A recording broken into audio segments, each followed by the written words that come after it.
안녕하세요. 김호준입니다. 어제 MBC 신임 사장이 내정됐습니다. 이명박 시절 부당해고를 당했던 최승호 PD입니다. 자유한국당은 노조를 등에 업은 최승호 사장 선임으로 공영방송 MBC가 노영 방송이 됐다고 비판했습니다.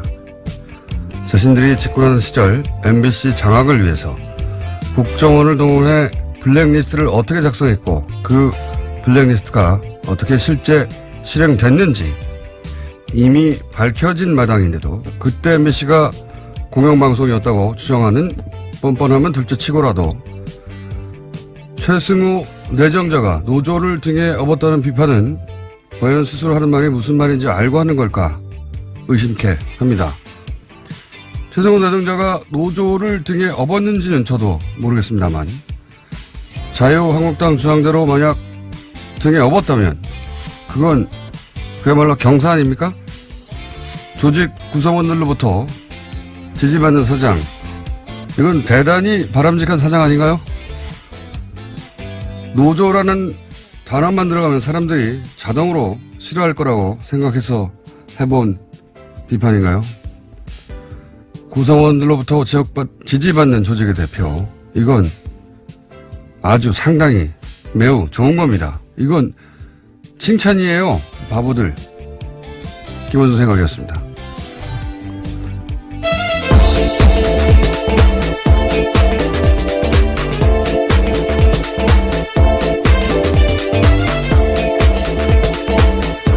시사인의 김은지입니다. 자, 오늘은 제가 자체 미니를 하나 할수 있어요. 옵션 열기 네, 자체 미니. 최초 아닌가요? 자체 미니. 그래서 일단 짧게 주요 뉴스를 짚고 자체 미니를 하도록 하겠습니다. 네, 미니 인터뷰를 스스로 하시겠다는 말씀이신 거죠? 그렇죠. 네. 아까 담당 PD도 깜짝 놀라시던데요. 미니 누구랑 하냐고. 나랑.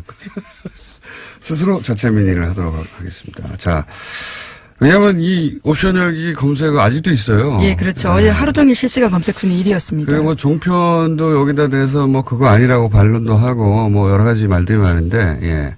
제가 오늘 완전한 한삽 덮어가지고. 네, 김어준이 묻고 김어준이 답한다. 뭐 이런 코너. 왜 그런 말을 해야 하는가. 자. 첫 번째 뉴스는 뭡니까? 네, 다스는 누구 겁니까? 관련된 소식입니다. 어제 참여연대와 민변이 다스의 비자금 의혹과 관련해서요.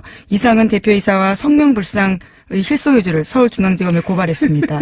이게 너무 웃겨요. 성명불상 실소유주. 네, 여기서 성명불상의 실소유주는요. 사실상 이명박 전 대통령을 가리키는 겁니다. 그건 전 국민이 다 아는 건데. 네. 어쨌든 법적으로는 여전히 성명불상 그렇죠. 실소유주가 맞죠. 예.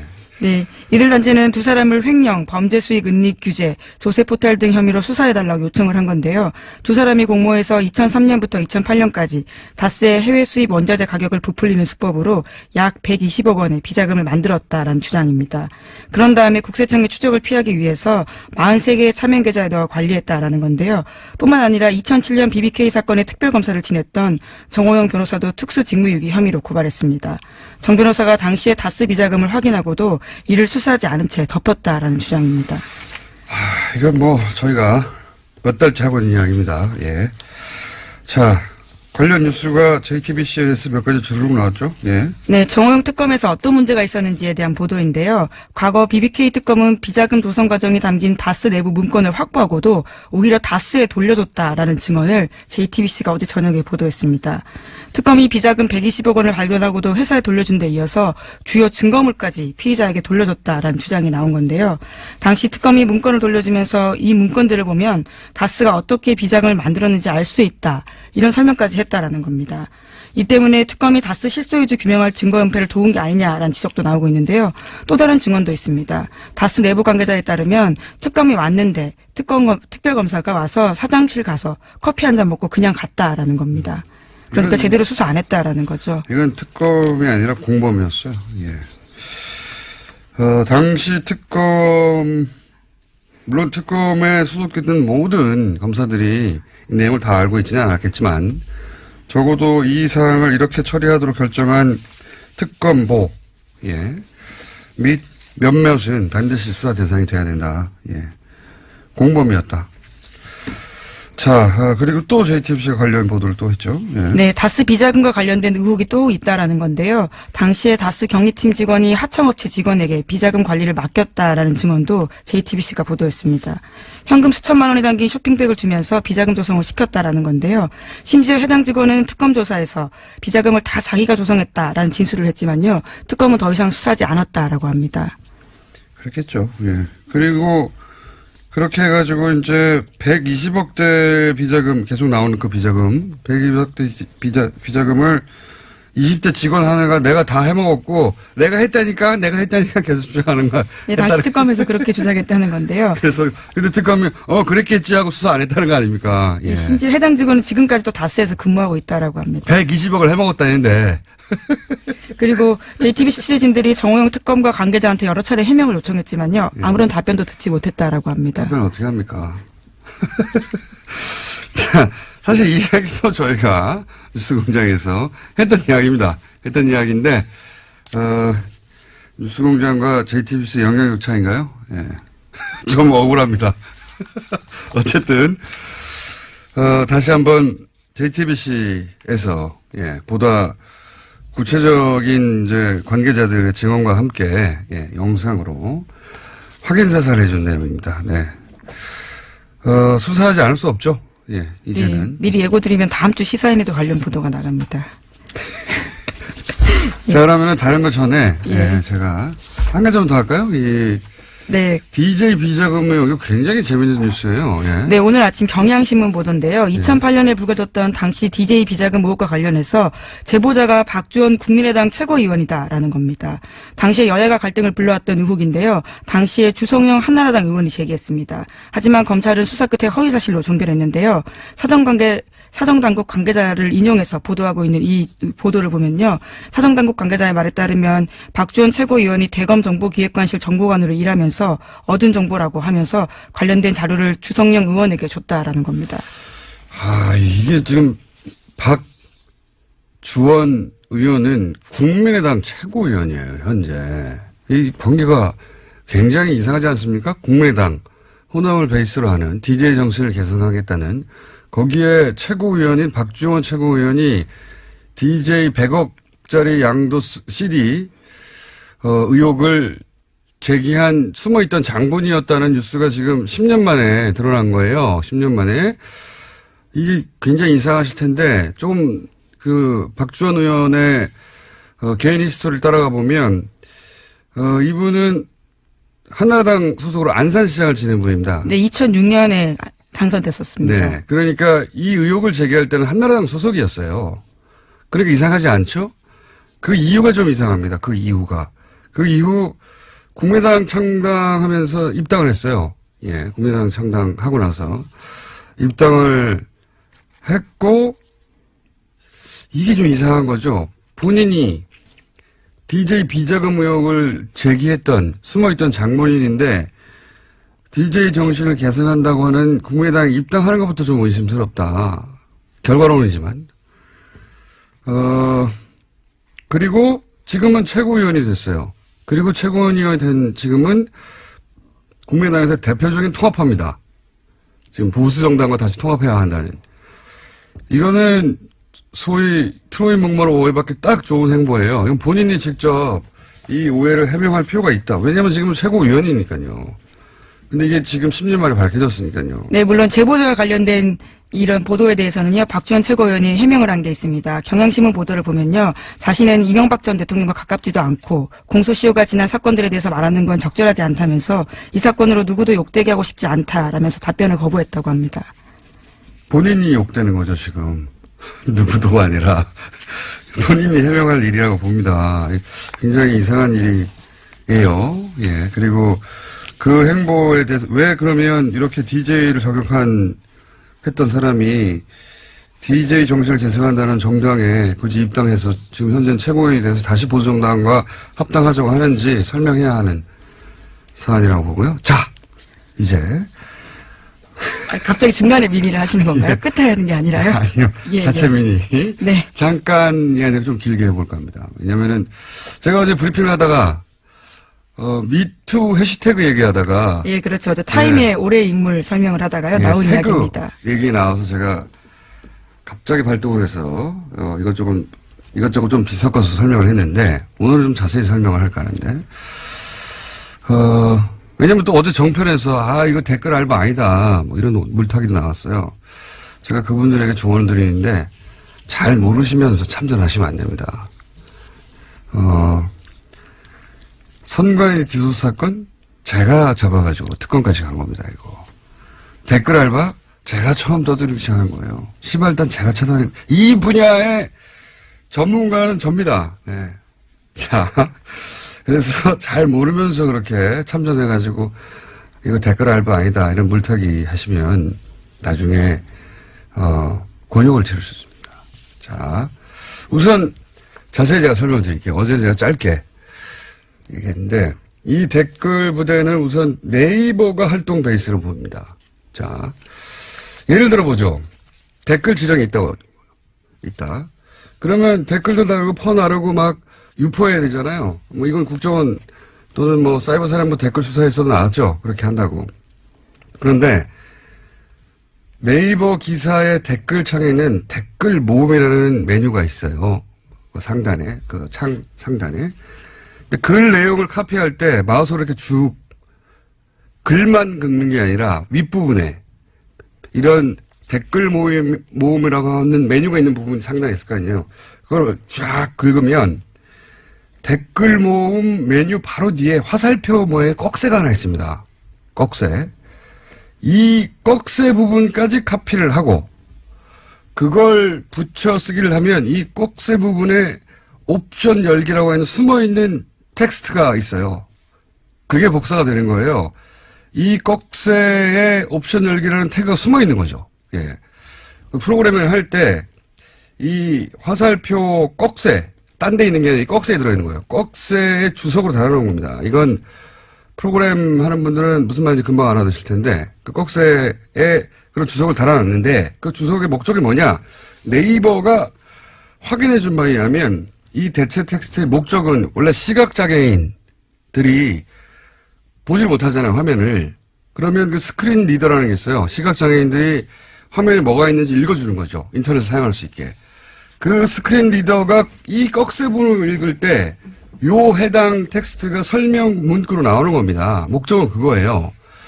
그러니까 일반인들은 이걸 볼 필요가 없는 거죠. 그런데 복사해서 붙였을 때도 원래 나오지 않게 되어야 하는 건데 이게 특정 조건에서 나와요. 그러니까 미니 버그죠. 미니 버그예요, 사실은. 그래서 오류가 생겼다라는. 약간의 오류예요. 나오면 안 되는 건데 나온 거예요. 뭐 대단한 건 아닌데 사실 이런 오류들은 간혹 있어요. 언제 나오느냐, 특정 조건이라는 게 자기가 댓글을 달고 자기가 자기 글을 복사해서 답글을 할 때 요 특정 조건에서만 여기까지 이해하셨죠? 그러니까 자기가 자기 댓글을 복사할 때만 뜬다, 뭐 이런 의미로. 자기 댓글을 그냥 복사하기만 하는 게 아니라 답글 창을 열고 복사할 때 그 조건에서만 요 오류가 탁 나오는 거예요. 요 조건에서만 나옵니다. 그러니까 이 꺽쇠 부분까지 쭉 긁어서 카피를 하면 옵션 열기라고 하고 하는 숨어있는 텍스트가 탁 복사되고 카피할 때 그게 톡 튀어나오는 거예요. 어쨌든 기술적인 부분 자세히 몰라도 되는데 그럴 때 나오는 오류인데 중요한 거는 자기가 댓글을 달고 자기 댓글을 복사하고 자기 댓글을 쭉 상단 부분까지. 예. 사실 생각해 보면 꼭 텍스트만 복사할 때 텍스트 복사도 되잖아요. 꼭 필요하면 꼭 필요한 경우도 없지만 근데 그 위에 부분까지 쫙 긁어야지 이게 나오는 겁니다. 그것도 그 꺽쇠 부분을 포함해야지. 여기서 이제 생각을 해봅시다. 자기가 댓글을 쓰고 자기 글을 아이디까지 쫙 긁어가지고 복사할 일이 과연 있는가. 댓글에 답글을 쓰면서 자기 댓글을 반복적으로 유포할 목적이 아니라면 종편에서는 뭐 자기 글을 자기 아이디까지 복사하면 일어나는 일이라서 실수라는 식으로 물타기를 하는데 생각을 해보면 자기가 게시글에다가 댓글 하나 달았어요. 근데 그걸 댓글창을 열고 자기 아이디부터 쭉 긁는 경우가 언제 있습니까? 근데 그것도 반복적으로 여러 번 일어났다는 점에서 좀 이상한 건 사실입니다. 그것도 이 글들의 유형을 보면 위에 있는 문장과 상관없는 덧글 또 달거든요. 그러니까 한 번 한 다음에 계속 갖다 붙이는 거예요, 이게. 실제로. 예를 들어서, 문슬람 죽어라, 뭐 이런 거. 여기서 문슬람은 문재인과 이슬람, IS 이후에 새로 생긴 조합이거든요. 이것도 국정원이 만들었다고 저는 추정하는데, 문재인 꺼져라, 뭐 조국은 뭐 닥쳐라. 이걸 왜 아이디부터 쭉 카피해요? 예. 이거는 실수가 아니에요. 그리고, 그걸 왜 다시 붙여넣죠? 그리고 아이디부터가 없어요. 복사해가지고 어디다 붙여놓죠? 그런 일들은 일반 유저한테 일어나지 않습니다. 그것도 한두 명도 아니에요. 그렇게 수많은 사람들, 제가 확인한 것도 1000명이 넘어요. 그리고 그게 실수라면 왜 오로지 정부 비판하는 사람들만 그런 실수를 반복적으로 수천 명이 하냐고요. 말이 안 되죠. 이건 댓글 부대예요. 그리고 자, 그러면 댓글 부대가 아이디부터 쭉 카피하는 경우는 어떤 경우일까? 지금 댓글 붙인다고 했잖아요. 그러니까 첫 번째로 어제 말씀드린 예죠. 컴퓨터에 익숙하지 않은 댓글 알바가 어제 얘기한 노는시원 같은 분들이 그냥 쭉 긁은 거예요. 왜냐하면 여러 군데다 붙여넣어야 되니까 아이디도까지 긁어버린 거죠. 그리고 나서 이제 지워야 되는데 말씀드렸잖아요. 요 옵션 열기는 다른 건 아이디 같은 거는 그 복사해서 붙여넣을 때 자기 아이디 거기다 집어넣고 다른 거는 지우는데 요 옵션 열기는 처음 보는 거거든요. 뭐지? 하고 남겨둔 겁니다. 첫 번째 가능성. 그래서 컴맹이 한 실수한 거다. 이게 어제 말씀드렸고. 둘째, 이건 어제 시간이 없어서 제가 여기까지 설명을 생략한 건데 자기가 쓴 댓글 이걸 썼다고 보고해야 될 거 아닙니까? 그래야 알바비를 받죠. 자기 아이디 그리고 언제 썼다를 보고를 해야 될 거 아닙니까? 몇 개. 그러니까 그걸 카피할 필요가 있는 거예요. 위에 부분을. 안 그러면 일반 유저들은 만약에 그런 경우도 상정하기 쉽지 않지만 자기 글을 계속 복사한다면 자기 글만 복사하면 돼요. 그렇잖아요? 예. 그런 경우 네, 여기도 역시 이렇게 한번 카피해 놓으면 컴퓨터에 메모리에 들어가 있거든요. 그거를 다시 붙여넣기 할 때 옵션 열기 뭐지? 내가 쓴 거 아닌데? 그냥 남겨둔 거예요. 다른 추정도 몇 가지 있는데 주연 추정은 이 두 가지고, 예? 여튼 이 옵션 열기라는 문구가 엉뚱하게 들어간 글들, 이 글들이 댓글이든 트윗이든 페이스북이든 있거든요. 이건 다 네이버 이 댓글창에서 처음 쓴 거를 계속 복제한 겁니다. 자, 그리고 생각해 보자고요. 스스로 SNS를 운영하는 사람이에요. 페이스북을. 자기가 그런 사람들은 옵션 열기 같은 말도 안 되는 문구는 그게 맨 앞에 붙어 있거든요. 맨 앞에 붙어 있으면 그걸 그대로 둘 리가 없어요. 자기 SNS니까 하루에도 몇 번씩 확인하는데 이거 뭘 말하느냐. 자기 SNS가 아닌 겁니다. 아무 애정 없이 여론조작용 계정 자기 할당 입문만 하고 그 다음에 쳐다보지도 않는 거예요. 그래서 말도 안 되는 이런 문구가 붙었는 줄 모르는 거예요. 알바입니다. 알바. 자, 그런데 옵션 열기는 그렇게 네이버 댓글 답글창에서만 나오는 오류인데 제가 어제 프로그램으로 이런 지령을 받았을 거라고 추정했지 않습니까? 이거 구체적인 설명을 안 해가지고 뭐 제가 틀렸다고 함부로 덤비시면 안 돼요. 자, 옵션 열기 말고 이런 아이디들이 다른 문구들까지 카피해서 붙어있는 경우들이 있어요. 옵션 열기가 대표적인 거고, 예. 어제는 짧게 얘기하느라 대표적인 옵션 열기라는 문구 하나만 얘기했는데 다른 문구들도 붙어가지고 쓸데없이. 뭐 이를테면 어떤 건가요? 여러 가지 있어요. 뭐 레이어 같은 것도 있고 여러 가지가 있어요. 그러니까 자기가 쓴 글이 아닌 거예요. 분명히 카피한 겁니다. 어디서 카피한 건데 그 카피한 걸 안 지운 거가 있어요. 근데 그걸 그대로 트위터나 페이스북에 갖다 붙인 글들이 꽤 있습니다. 그래서 제가 이걸 보면서 이건 네이버 이외에 어떤 프로그램의 메뉴 부분을 긁다가 같이 붙이게 된 거구나 추정을 한 거예요. 그리고 또 한 가지 생각을 해보면 이제 댓글 지정이 있다고 칩시다. 그럼 내용만 갑니까? 아니에요. 그걸 어디다 쓸 건지 지정해 줘야 되잖아요. 그러니까 그 글을 어디다 달지 링크 같이 가야 됩니다. 이게 짧은 게 아니란 말이에요. 이거 불러줄 수도 없어요. 그러면 카톡이나 메일 같은 걸로 보낼 수도 있어요. 물론. 근데 지난 수사 때 잡힌 게 다 그런 거예요. 수사 때 설린 게 메일 내에서 나오고 막. 그러니까 내용과 링크를 어떤 프로그램으로 이제는 보내는 게 아니겠는가 앞에 거 부분을 합쳐서 그렇게 추정을 한 겁니다. 물론 이런 별도 프로그램이 없을 수도 있어요. 원시적으로 할 수도 있어요. 여전히. 뭐 메일로 한다든가. 프로그램이 없을 가능성도 있는데 프로그램이 있을 거라는 추정한 것은 그런 근거에 해서 한 것이고. 근데 프로그램이 있냐 없냐는 본질이 아니에요. 그것도 제가 계속 추적해 보고 싶은데 중요한 건 이 옵션 열기 댓글 부대가 현재도 돌아가고 있다. 그런 정황이 명백하다. 그런데 옵션 열기라고 하는 실수 없이 유포된 건 얼마나 더 많겠는가. 예. 여기 끝이 아닙니다. 너무 긴가요? 네. 왜냐면은 자꾸 이렇게 어설프게 덤벼가지고 댓글 부대인 정황을 좀 더 얘기해 볼게요. 제가 어제 방송한 직후에 이건 제 머리 싸움에 당한 겁니다. 이거 댓글 부대 운영하는 사람들이 제가 방송을 하자마자 옵션 열기에 붙어 있는 수많은 댓글들이 신속하게 삭제됐어요. 자, 꽤 삭제됐다 그러더라고요.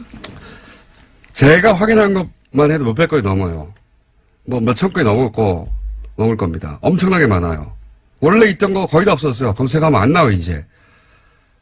그런데 이게 단순 실수다.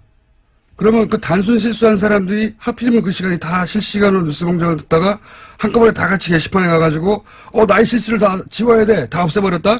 이것도 말이 안 되는데 단순 실수인데 그걸 왜 줍니까? 내 실수했구나 하고 말지. 더구나 여기가 제가 보기엔 이 한꺼번에 지운 거는 실수예요. 저의 머리 싸움이 당했다. 그럴 줄 알았어요. 그리고 댓글만 지운 게 아니에요. 나 이럴 줄 알았어. 아이디도 없애버렸어요. 아니 실수 좀 했다고 자기 아이디를 자기가 없앱니까? 네, 하지만 실시간 캡처본들이 요새 돌아다니고 있어서요. 그 내용들과 아이디가 남아있긴 옵션 합니다. 열기 했던 아이디 확인해보세요. 이것도 실수예요. 이거 왜 다 지우냐고. 놀라서 지운 거예요. 방송하니까.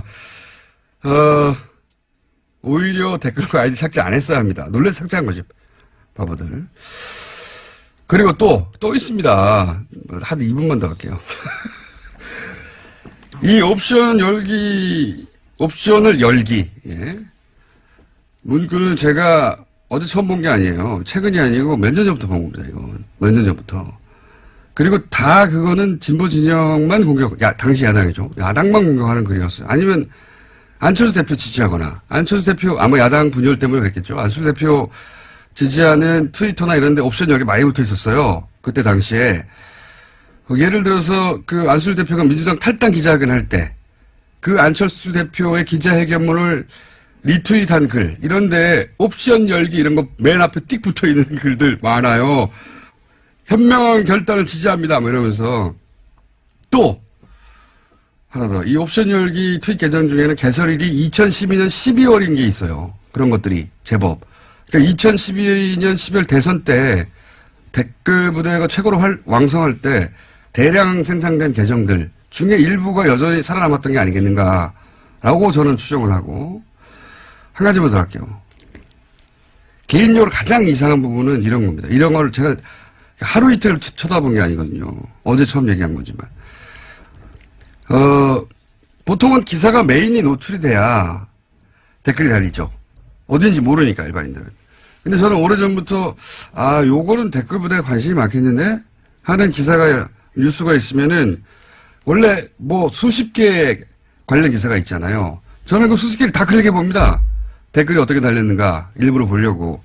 그런데 그러다 보면 아직 메인에 안 걸렸는데 옵션 열기가 간혹 붙어 있는 게 있어요. 그러니까 그리고 나서 이 옵션 열기가 붙어 있는 수십 개, 수백 개의 기사 중에 하나는 어김없이 그 기사가 메인에 걸립니다. 그래서 제가 항상 의아했던 것은 그걸 몇 번 본 적이 있거든요. 그러니까 메인에 떠서 작업을 한 게 아니라 작업이 먼저 있고 그게 메인에 뜨는 경우, 아니 이 댓글 작업자는 메인에 걸릴 줄 어떻게 알았을까? 개인적으로 가장 이상하게 생각했던 케이스들인데 종합적으로 여전히 댓글 부대는 여전히 운영된다 얘기를 하고요. 그리고 잘 모르시면 여기에 참전을 하시면 안 됩니다. 제가 이 분야의 전문가입니다. 오늘은 미니 여기까지 할게요. 또 다른. 미니가 아닌 것 같은데요. 제가 진행자가 될 것 같고요. 제가 떡밥을 던졌더니 와라락 물어가지고, 예, 반가워서 미니를. 이 미니를 할 사람이 없어요, 국내에. 그래서 자체 미니를 잠깐 좀 길게 하고, 시간을 다 먹었네요, 제가? 네. 네. 어쨌든 어제 당황했을 거예요, 이 댓글 부대. 아이디도 막 삭제하고 댓글도 삭제하고 난리가 났던데. 조직과 예산이 확인되면 더더욱 이제 좋을 것으로 보이는데요. 그건 쉽지 않을 거라고 봅니다. 아웃소싱한 것 같아요. 국정원 직원이 직접 이런 바보 같은 짓을 했을 거라고 저는 보지는 않습니다. 예. 어디 있다. 뭐 이런 추정들이 확인되기 위해서는. 네. 외부 공장이 있다고 제가 봅니다. 예. 제가 댓글 부대 개인 스토커예요. 또 미니를 하셔야 될 것 같은데요. 아니 뭐 이제 욕에 대한 대응이 나오면 또 다시 제가 미니를 길게 야금야금 하겠습니다. 여기까지만 일단 하죠. 댓글 부대 있습니다. 돌아갑니다. 자, 그 외에 뭐 이스라엘 뉴스는 저희가 월요일 날 국제만에서 다루고, 네, 그 외에 또 다른 뉴스들을. 네, 박근혜 전 대통령 오촌 살인사건 관련된 보도 이야기 다시 한번 드리면요. 2013년부터 이것으로 재판을 받았던 주진우 기자와 김어준 공장장이 무죄를 확정받았습니다. 여기까지 하죠. 예. 예. 저 아직 기소유예 남아있는데요. 헌법재판소에서 헌법소원 넣어놨는데 기다리고 있는 중입니다. 빨리 좀 부탁드립니다. 여기까지 하겠습니다. 예, 시사인의 김은지였습니다. 감사합니다. 국정원이 댓글 사건 때 가짜 사무실을 만들었다. 네. 이미 밝혀진 바 있죠. 그런데 이 가짜 사무실을 다른 사건에서도 네, 만들었다는 의혹이 어제 제기됐습니다. 이 내용으로 기자회견을 했던 민변의 양승봉 변호사 스튜디오에 직접 나오셨습니다. 안녕하십니까? 네, 안녕하십니까? 자, 제보를 받아서 지금 근데 그 제보가 편지로 왔다면서요? 예. 민변의 특정 변호사에게. 예. 제가 잘 아는 변호사입니다. 아주 집요한 나쁜 변호사예요. 예. 그 편지에 담긴 내용이 뭡니까? 똑같은 행위 댓글 사건에서도 이미 가짜 사무실 만들고 압수수색을 하는데 진짜 사무실이 아니라 영화 세트처럼 가짜를 만들어 놓고 거기를 압수수색하게 만든. 예. 그렇죠. 그리고 거기 서류 제공하고 컴퓨터도 거기 썼던 거 제공하는 게 아니고 가짜를 갖다 놓고 다른 컴퓨터 다른 곳에 사용하던 컴퓨터를 제공한 겁니다. 처음부터 완전 다 가짜인데 예. 그런데 그게 똑같은 일이 1년 뒤에 일어났던 거죠. 유호성 사건 증거 조작 드러나고 나서 그거 수사할 때도 똑같은 일이 일어났다는 겁니다. 그거를 이제 무슨 이메일이나 이런 게 아니라 옛날 방식의 진짜 편지를 통해서 보냈다면서요. 예. 아마 추적을 피하고 싶어서 그랬던 것 같은데. 그렇죠. 그런데 이제 저도 제보를 많이 받아보지만 제보가 진짜인지 가짜인지 사실 일단 판별하는 것부터가 시작 아닙니까? 예. 이걸 진짜라고 판단하신 이유가 뭡니까? 저희들이 이게 진짜라고 판단할 수밖에 없는 이유가 이게 내부자가 아니면 도저히 알 수 없는 그런 내용이 너무 많아요. 보면 예를 들면요? 예를 들면은 이 사건 관련돼서 이미 재판 과정이라든지 언론에서 많이 알려진 사람들이 있었거든요. 근데 그 상선들, 일선들 2급이라든지 1급이라든지. 그러니까 신문 보고 알 수 없는 내용들? 네, 도저히 알 수 없는 거. 판결문에도 나오지 않는 그런 내용 있지 않습니까? 그런 것과 그 사람들이 했던 행동, 이런 것이 굉장히 구체적으로 나와 있습니다. 그러니까 이 사건을 담당한 변호사들은 막 수천 페이지를 읽잖아요. 문서를 만들고. 그걸 다 읽은 사람들은 알고 있는 내용 플러스 우리도 모르는 내용이 여기다 그렇죠. 예. 오촌살인 사건 제보가 비슷하네요. 예. 그때도 사건 파일을 다 읽고 피의자인 제가 알고 있는 걸 다 알고 있고 플러스 모르는 것까지 알고 있는. 그렇죠. 그럼 믿지 않을 수가 없거든요. 예. 그런 케이스였군요. 네. 근데 여기에 모르고 있던 내용이 많이 나왔습니까? 위장사무실 외에도? 예를 들면은 이 사람들이 어떻게 이제 준비를 했고, 그 다음에 이제 어떤 식으로 이걸 은폐하기 위해서 회의를 했고, 그 다음에 2급이 어떤 일을 했으며, 2급이 예를 들면 자기가 예산 결제를 하지 않습니까? 근데 예산 결제를 했으면 그 서류가 남아있잖아요. 그걸 압수수색 들어오기 전에 빨리 없애라고 그냥 고래고래 가음을 지르고 난리를 쳤답니다. 그리고 1급도 어떤 지시를 또 이걸 은폐하는 지시를 구체적으로 했답니다. 구체적인 내용들이 들어있는 거군요. 구체적인 내용들. 아마도 추정일 수밖에 없죠. 누가 보냈는지도 모르고 마음을 알 수 없으니까. 이분은 이제 댓글 요 앞에 위장 사무실 관련해서 수사하다가 매우 의심스러운 죽음 둘이 있었지 않습니까? 그걸 보면서 어떤 화가 나거나 그랬던 분이 아닐까 싶기도 한데요. 그럴 수도 있습니다. 제가 봐서는 이분도 제가 봐서는 수사관이었을 것 같아요. 이 수사관이었고 이 수사를 아마 개시할 때부터 굉장히 싫었을 거예요. 상식적인 사람이라면 이런 수사를 할 수가 없거든요. 너무나 처음부터 거짓으로 점철돼 있었기 때문에 굉장히 하기 싫었을 거예요. 근데 지시에 의해서 계속 수사도 하고 계속 진행했는데 결국은 무죄가 됐고 증거 이조까지 나와버리지 않았습니까?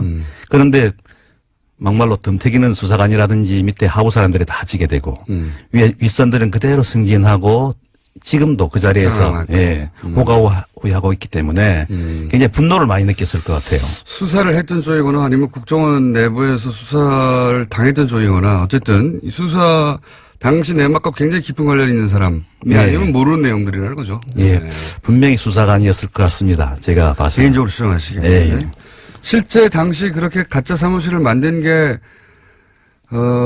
효과를 발휘했습니까? 엄청난 효과를 발휘했었죠. 일단 진상규명이 제대로 안 되게 은폐가 돼버렸었고 그다음에 방금 말씀드린 대로 윗선들 있잖아요. 이런 사람들은 차단이 됐습니다. 꼬리 자르기가 이루어져 버린 거죠. 1급이 어떤 역할을 했고 1급이 어떤 역할을 했고 하나도 안 나왔다. 안 나왔었죠. 기소도 되지 않았고 처벌도 그랬죠. 받지 않습니다. 맞습니다. 네. 그때 이제 기억나는 가장 핵심적인 사건은 그 중국 교포 그러니까 심부름했던 중국 교포가 자살 시도를 한번 하죠.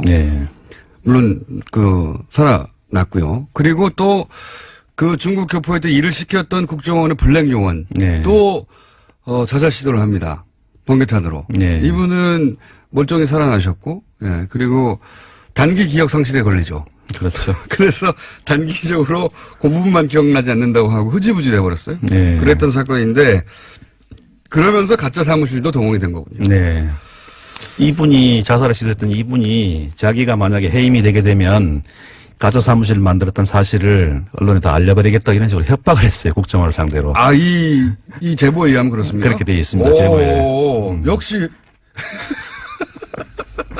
이분을 건드릴 수가 없었던 거예요. 이분이 현직 가장입니다. 블랙 요원이라기보다는 가장이죠. 그때는 블랙 요원이라고 이제 언론이 나왔는데 진짜 블랙인지 모르겠습니다. 근데 그러면 그렇게 해서 요 사안에 연루되었던 일부 국정원 직원들이 있긴 있지 않습니까? 윗선은 안 나왔다 하더라도 이제 이 편지는 그 윗선들에 대해서 구체적으로 얘기를 했으니까 이제 수사가 시작될 수밖에 없겠네요. 이거는. 그렇죠. 그런데 그때 어쨌든 동원됐던 직원들, 드러났던 직원들, 이 사람이 다 했다고 지목됐던 부하 직원들의 재판은 어떻게 됐습니까? 현재. 1심에서는 그 1년부터 그 2년 6개월까지 다 징역형, 4명 다 징역형이 선고됐었습니다. 선고됐는데. 예. 근데 항소심에 가서 한 명한테 저희들 표현으로는 몰아주기. 한 명이 2년 6개월 받았던 분이 4년 받고 나머지 3분은 2명이 선고유예를 받아버리고 선고유예를요? 한 명이 벌금 1,000만 원을 받았습니다. 다 나왔네요. 너무 충격적인 판결이었어요. 이런 중체대한 범죄에 대해서 선고유예 2명. 아니 멀쩡한 사람을 간첩으로 만들었는데 국가기관이. 그리고 이거는 또 증거 위조에 관련된 그러니까요. 사안이었는데 이렇게 그냥 가볍게. 항소심에서 한 사람이 다 몰아받고 나머지는 풀려났다. 복귀를 했고 현재로 복귀를 했어요. 아예 현역으로. 그래서 뭐 다른 데 발령받고 그렇게 나갔다고 돼 있습니다. 제보에도. 참. 그러니까 딱 한 사람 4년으로 실형 몰아주고 나머지는 사실상 다 풀려나서 일선으로 복귀했고 게다가 그 위에 간부들은 아예 수사도 받지 않았고 그런데 이제 그 과정 전체를 보고 또 게다가 원조 위장 사무실에 관여됐던 2사람이 미심쩍은 사망에 이르고 이러다 보니 어떤 누군가가 도저히 참을 수가 없다 하고 알고 있는 내막을 편지로 제보를 하였다. 이런 내용이네요. 이분이 그러니까 누구를 조사하면 바로 알 수 있다. 이런까지 자세하게 알려줍니다. 기왕 편지를 쓰기로 했으니 수사가 시작되면 바로 드러날 수 있을 정도로 구체적으로 썼겠네요. 아주 자세합니까? 그 내용을 세부적으로 밝히지는 않았는데 누구누구를 조사하면 이렇게 위장 사무실을 만들어서 방해했다는 것을 바로 알 수 있다 하면서 누구를 조사하라고 실명까지 제시를 하고 있습니다. 그렇군요. 조사하다가 정 안 되면 이분이 결국 나설 수도 있긴 하겠습니다. 그럴 수도 있겠습니다. 정정 안 되고 부인하면. 대단한 제보네요. 이런 정도로 구체적인 제보는 잘 기억이 안 나는데요. 관계자가. 그러면 이게 새로 어떻게 되는 겁니까? 그 다음 절차는 재수사가 이루어진답니까? 어떻게 되는 겁니까? 저희들이 어저께 또 검찰에 고발장을 접수했습니다. 그리고 이분은 진정상태로 들어갔는데 저희들이 정식으로 고발을 접수했고 검찰에서도 수사를 인지하고 이 정도 되면 뭐 안 할 수가 없을 겁니다. 안 할 수가 없겠네요. 예.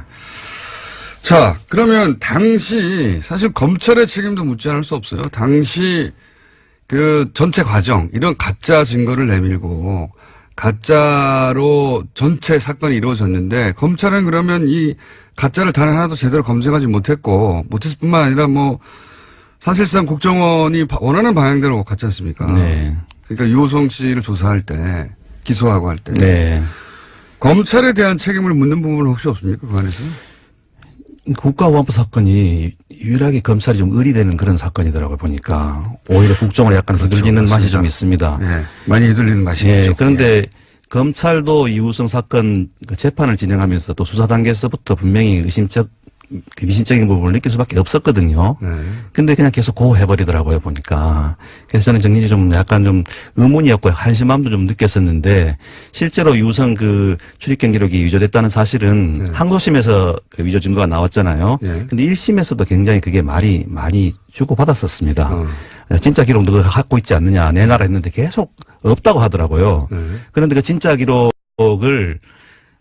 다른 허위 위조 증거 기록을 검찰이 항소심에서 제출하면서 네. 자기들이 진짜 기록을 가지고 수사한 사실을 인정을 하더라고요. 처음에. 예. 그래서 진짜 기록하고 가짜 기록하고 다르다는 것을 알고 있는데도 그걸 내는 거예요. 내놓고 계속 가짜를 내놓고. 예, 내놓고 자기들이 이건 진짜 기록이라고 이렇게 거짓말을 계속 하는 거예요. 엄청난 책임이 분명히 있네요. 있습니다. 예, 일종의 종범 역할을 해줬네요. 같이. 네. 이게 사실은 범죄인데. 네.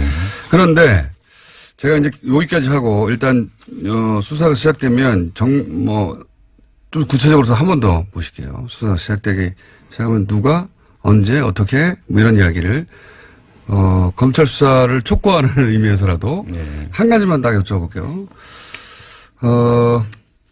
지난달 국정원 적폐청산 TF가 서울시 공무원 간첩 조작 사건을 다뤘어요. 네. 그렇죠?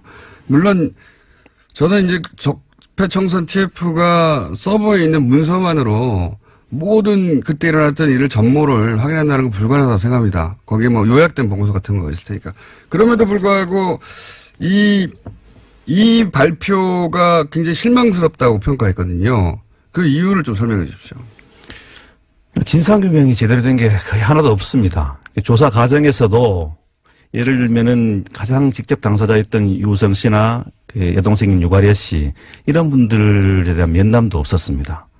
그리고 어떻게 보면은 가장 이 사건 적폐라면은 간첩을 만들어내고 그다음에 허위 증거를 만들어내고 그다음에 참고인들 가짜 진술을 해줄 사람을 만들어낸 그런 게 이제 간첩 사건 조작과 관련해서는 적폐라지 않겠습니까? 국가 권력이 민간인을 찍어가지고 예. 가짜를 만드는 다음에 만약에 실제 그렇게 해서 안 밝혀졌으면 평생 감옥에 갔을 거 아닙니까? 그렇죠. 예. 그때 7년을 구형했었습니다. 아마 선고됐으면 5년이나 4년, 5년 정도 선고됐을 건데 그냥 생으로 사는 겁니다, 거기서. 그리고 평생 그거 굴레를 지고 정상적인 삶을 살 수가 없게 돼요. 네. 그런 사건인데, 그러니까 이 국정원 적폐청산 TF가 제대로 그 일들을 조사하고 관계자들을 불러서 진상을 밝히지 않았다. 그런. 자기들도 밝히지 않았고 특히 국정원에서 주는 자료만 가지고 그걸 소극적으로 볼 수밖에 없었거든요. 그게 국정원 TF가 너무 많은 사안을 다다 보니까 한계가 있었을 거예요. 아마 틀림없이. 네. 거기서 오는 이제, 시간이 4분이 더 주어졌습니다. 고맙네요.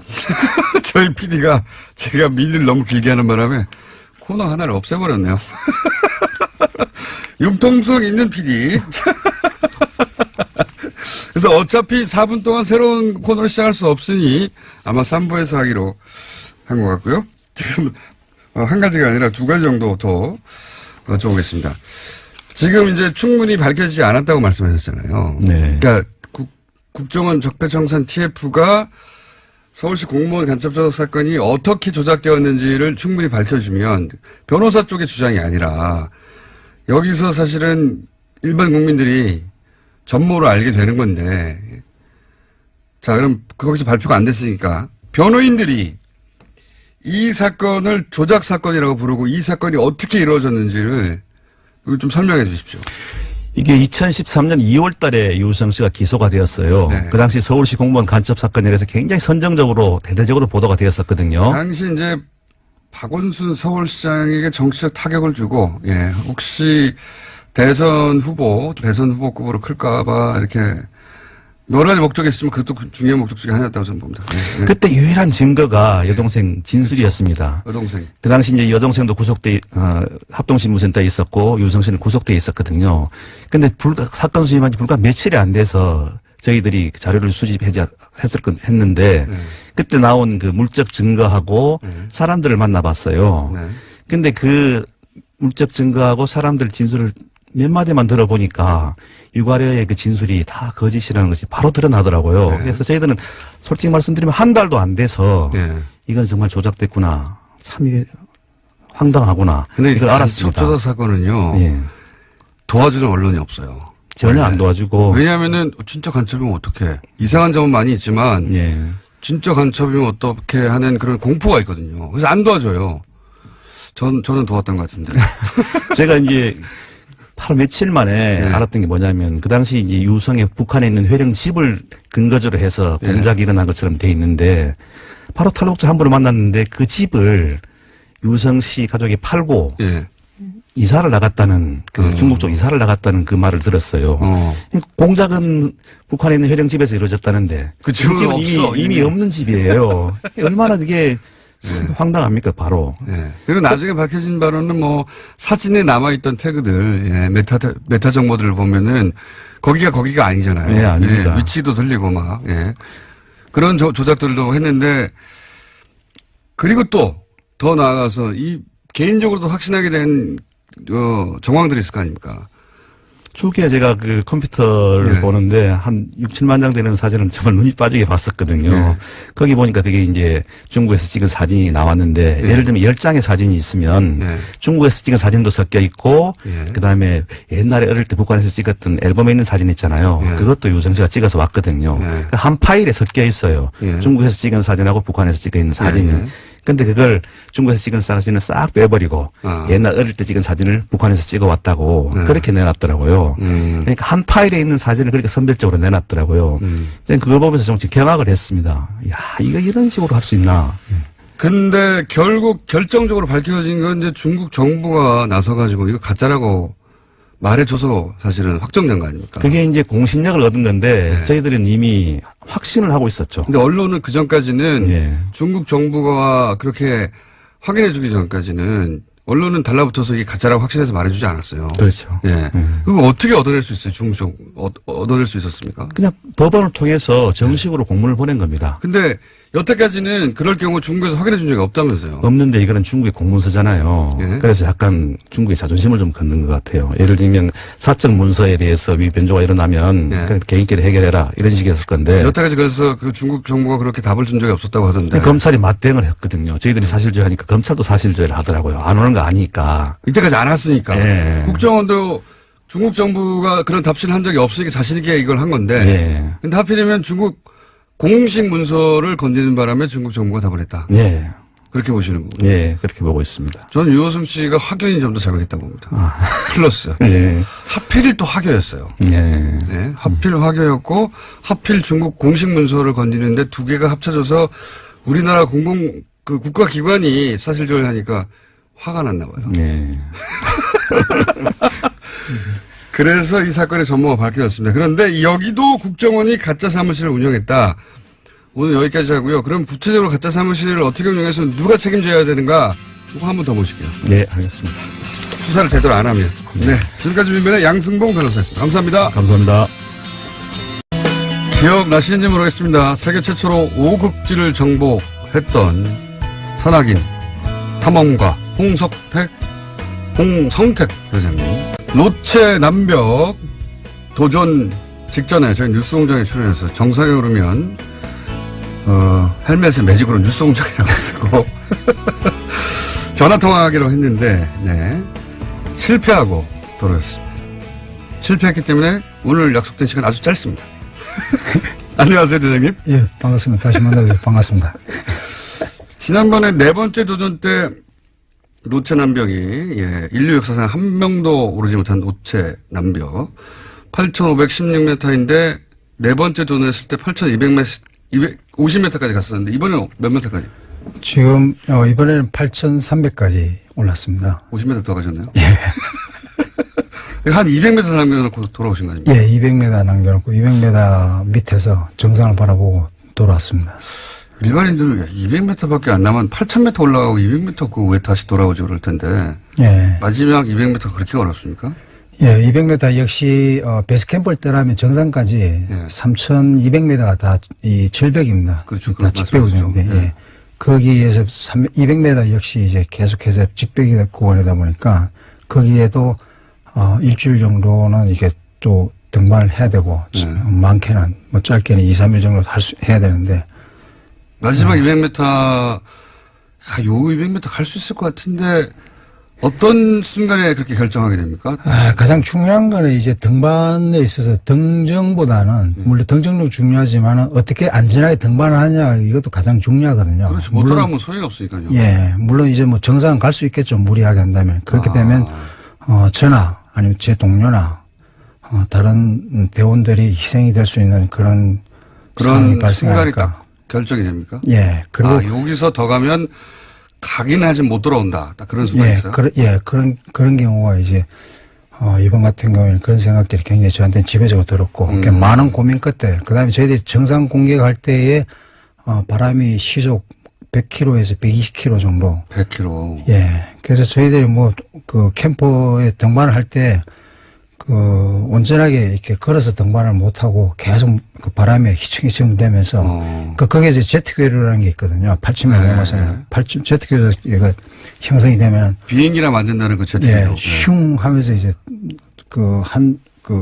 구름처럼 구름 같은 그런 덩어리의 바람이 몰려오게 되면 거기에 이제 걸리면은 뭐 대원은 순식간에 이렇게 뭐 날아갈 수도 있고 굉장히 위험한 상황이었죠. 그거를 결정하는 게 바로 대장이 하는 일 아닙니까? 예. 그 대장님이 여기서 멈춰야 된다. 예. 하고 어느 순간 딱 결정하신 거죠. 예. 그런데 제가 언론에서 보도했었는데 그 전에 눈사태가 엄청나게 나가지고 눈사태가 나와서 뭐 장비가 다 쓸려 내려갔다면서요. 예. 상황 좀 설명해 주세요. 그게 어떤 상황이었습니까?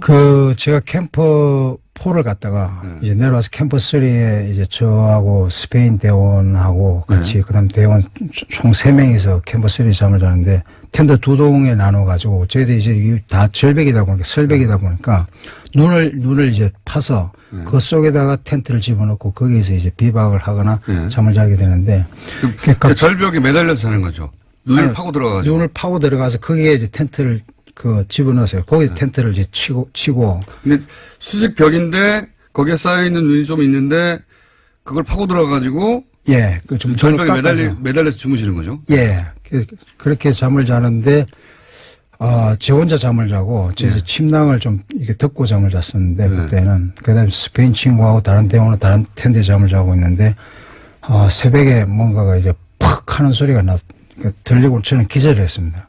기절을 들자마자? 예. 근데 이제 스페인 친구가 얘기하는 거는 한 30초 정도가 눈이 이제 쏟아져 내렸다는데 저는 뭐 팍 하는 소리에 직통을 맞으셨구나. 예. 기절을 했고, 이런 의식을 깼는데, 제가 몸을 움직일 수가 없더라고요. 그리고 제가 이 친구를 불러야 되는데, 이름이 기억이 안 나고, 그 다음에 목소리를 내려고 해도 목소리가 안 나오는 거예요. 한참 있다가, 저도 결국 이렇게 가는 거구나라고 이제 순간 결국 나도 이렇게 가는구나라고 생각을 하면서 할 일도 많은데 뉴스 공장에서 나와야 되고 해야 되는데 뉴스 공장 인터뷰 해야 되는데. 근데 이 친구 스페인 친구가 움직이지 말라고 저보고 계속 돈무브하면서 막 소리 치는 거예요. 그 소리 깨가 이제 듣고서는 제가 정신을 차리셨는데. 예, 정신을 차렸습니다. 주변을 봤더니 예, 보니까 제가 제 텐트 속에 있는 장비하고 식량 그 다음에 제가 심지어 듣고 있는 이 슬핑백마저도 침낭마저도 이 눈사태가 나면 눈사태가 제 침낭을 싹 벗겨가지고 몸은 두고 침낭을 벗고 내려갔어요? 예, 싹 내려가고 그래서 침낭 텐트는 다 찢겨져 있고 그러면 텐트 찢기고 예, 그다음에 장비하고 식량들은 텐트 안에 있는 식량들은 싹 다 눈사태가 다 끌고 내려간 거예요. 본인만 그냥 달랑 남은 거예요? 저만 달랑 남았습니다. 그래서 저는 거기서 약간 한 10cm만 밑으로 약간 이동했다. 그러면 미끌려서 저도 2000m 밑으로 이제 추락하게 되는 거죠. 그러니까 위치, 오로지 그냥 우연히 그 위치에서 주무신 것 때문에 전 살아남았고, 그 바로 옆에 있던 물건들을, 그리고 몸에 덮고 있던 슬리핑백까지 다. 예, 침낭까지도 묘하게 침낭까지 제 몸에서 싹 벗겨가지고. 더워서 벗으신 거 아니고요? 어떻게, 이렇게 몸에 덮고 있던 침낭, 그게 덮는 게 아니고 안에 들어가는 거잖아요. 예, 일부는 이제 다는 안 듣고, 예. 이제 발만 듣고, 예. 나머지 이제 발만 안에 들어가고, 예. 무릎까지 들어가고, 나머지는 이제 덮고 있었거든요. 덮고 있는데, 몸에 덮고 있는 거까지 쓸려 내려갔는데, 몸은 남아 있었다? 예, 제 몸만 있고, 나머지 장비, 식량들은 텐트 안에 있던 거는 싹 다 끌고 내려갔죠. 완전 하늘이 도운 거네, 진짜. 예. 그러면 거기서 만약에 10cm 옆에서 주무셨다 그러면 쓸려 내려갔네요? 예, 전 쓸려 내려갔죠. 그러면 뭐 전 흔적도 없이 사라졌겠죠. 그래가지고 내려왔는데, 진짜 그래서 도저히 안 되겠다 해가지고 이제. 진짜 놀라셨겠어요, 깨어나와서. 예. 예. 다 어디 갔지, 애들 이렇게? 정신이 하나도 없었어요. 그 스페인 친구는 뭐 제가 죽은 줄 알고, 흡지급 이제 저를 쳐잡고, 네. 그래서 제가 살아있으니까 이건 정말 기적이다. 일단 내려가자. 맞네요. 예, 내려가자 했는데, 3일 정도 이제 내려갔죠. 내려가지고 캠프에 다 도달했을 때 저는 이미 제 몸의 체력은 싹 다 빠져. 짐마저도. 상처는 없으셨어요? 예, 상처는 이제 뒤에 이쪽에 목하고 어깨 쪽에 심하게 눈덩어리 맞아가지고. 그때 기절하셨구나. 예, 그때 이제 지금은 좀 많이 좋아졌습니다. 병원에서 이제 MRI 찍고 괜찮다 하더라고요. 그거 펑 맞고 기절하셨고, 기절한 상태로 있었는데 나머지는 다 쓸려가고 본인만 남았더라. 예.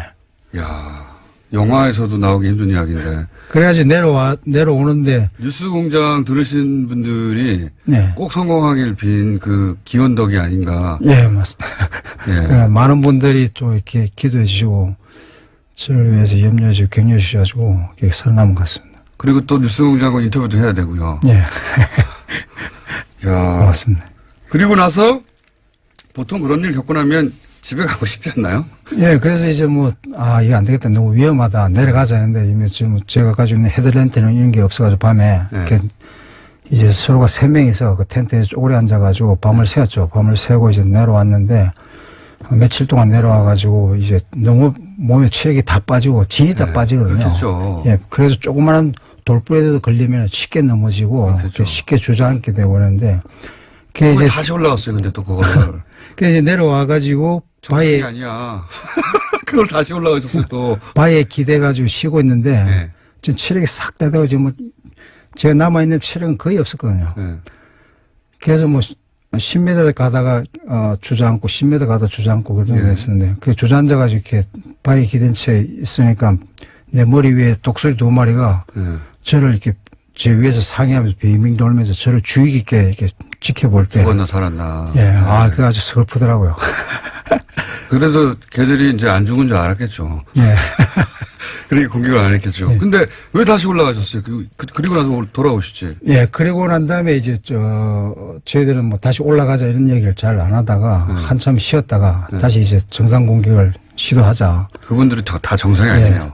그래서 저희들이 합의를 하고 그래서 다시 이제 공격을 하는데 또 올라가는데 또 바람이 그때는 더 심하게 불어가지고. 아까 말씀드린 제트기류 같은 거 불고. 예, 계속 기를 불고 이래가지고 또 올라갔다가 이제 다시 도저히 안 된다. 이번은 아닌가 보다. 예. 올라가면서 또 스페인 친구는 제 바로 위에 앞에 올라간 저희들이 항상 이게 눈사태 때문에 새벽에 운행을 하거든요. 밤 2시부터 이렇게 눈사태는 주로 이제 해가 날 때. 예, 왜냐면 해가 날 때 이제 녹아 내릴 때 그때 이제 이렇게 눈사태가 되고 그다음에 또 낙석도 그때 많이 떨어지는데 그래서 그 해가 나기 전에 밤에 이제 시작을 하는데 그래서 저랑 같이 등반을 정상 공격을 올라가는데 7,800m 지점에 올라가서 잠을 자고 그 다음날 이제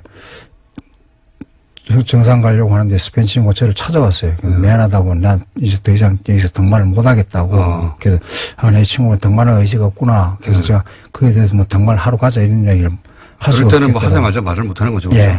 각자 판단하는 거죠. 예. 그럼 네가 알아서 그러니까 난 너의 의견을 존중하겠다. 내려가라 그러면 그렇게 하겠다고 해서 내려가는데 도착해야 될 시점보다도 한 2배 이상 걸려서 베이스 캠프에 도착했다고 왔더라고요. 그래서 왜 이렇게 늦었느냐 하니까 사실 홍 대장이 네가 걱정할까봐 염려할까봐 얘기를 못했는데 사실 발가락 2개가 한 3개가 다 부러졌었다.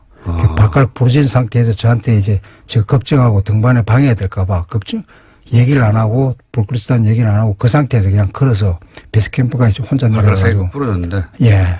그러고 난 다음에 다들 정상이 아니네요. 내려와서 그렇게 됐다고 얘기를 하더라고요. 야, 그러면 이제 어느 순간 이 강풍에 계속 하다가는 다 못 돌아간다 판단하셨어요. 그러면 그때까지 다 들고 갔던 장비들 있지 않습니까? 예. 식량이나 이런 거 어떡합니까?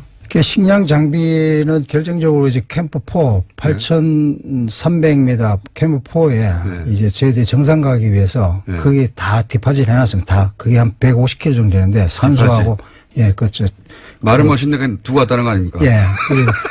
눈을 파서 거기에 다 묻어놨죠. 이제 묻어놓고 내려와서 어차피 훔쳐갈 사람도 없으니까. 예. 체력을 보호한 상태에서 정상 공격을 시도하려고 했는데. 아유, 전 세계에 거기 묻어놨다고 해도, 가져가려면 8,300m 올라가. 그렇게 묻어놓기도 합니까, 보통? 예, 안 그러면 이제 눈사태가 나면 다 휩쓸려 내려가고 하니까, 아니면 뭐 바람이 해서 그렇고. 아니, 다른 탐험대가 올라가다 그거 발견하면 어떡해요? 그거 쓰면. 그래서 묻어놓은 겁니다. 근데 이제, 그까지 오르기는 사실상 쉽지 않고. 그렇죠. 전 세계 몇 명 없겠죠. 예. 그거를 훔칠 수 있는 사람은 전 세계 몇 명 없는데, 그거 훔치는데 너무 돈이 많이 들 것 같아요. 목숨도 위험하고. 어쨌든 장비는 거기 두고. 그러면 거기까지는 150kg의 장비를 다시 등지고 올라갈 필요가 없겠네요. 그렇죠. 그래서 산소하고 이런 것들이 지금 거기 정상 갈 장비들은 그게 지금 다 묻혀 있으니까. 그래서 만약에 다시 시도를 하게 되면은. 그러면 묻었을 때 그런 생각 하셨겠네요. 다시 올게, 이렇게. 예. 아니, 그렇죠.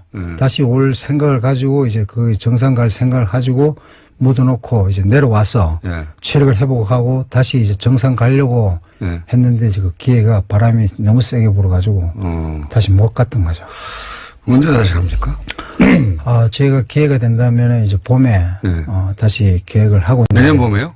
예. 머지 않았네요. 예. 그래서 내년 봄에도 이 스페인 친구도 같이 오겠다고 약속을 했고 그래서 지금 현재 이번에 협찬했던 G7 홀딩스나 G7 타워에서 다시 한번 기회를 주시겠다고 해서 그다음에 또 중국에서도 중국이요? 예, 중국에서 좀 협찬을 또 하겠다는 기업도 있고 해서 지금 검토 중에 있습니다. 저희도 방송으로 협찬하겠습니다. 방송 기회로. 감사합니다. 베링에 18년간 준비해서 정복했다고 했는데 지금 노트람병은 몇 년째죠?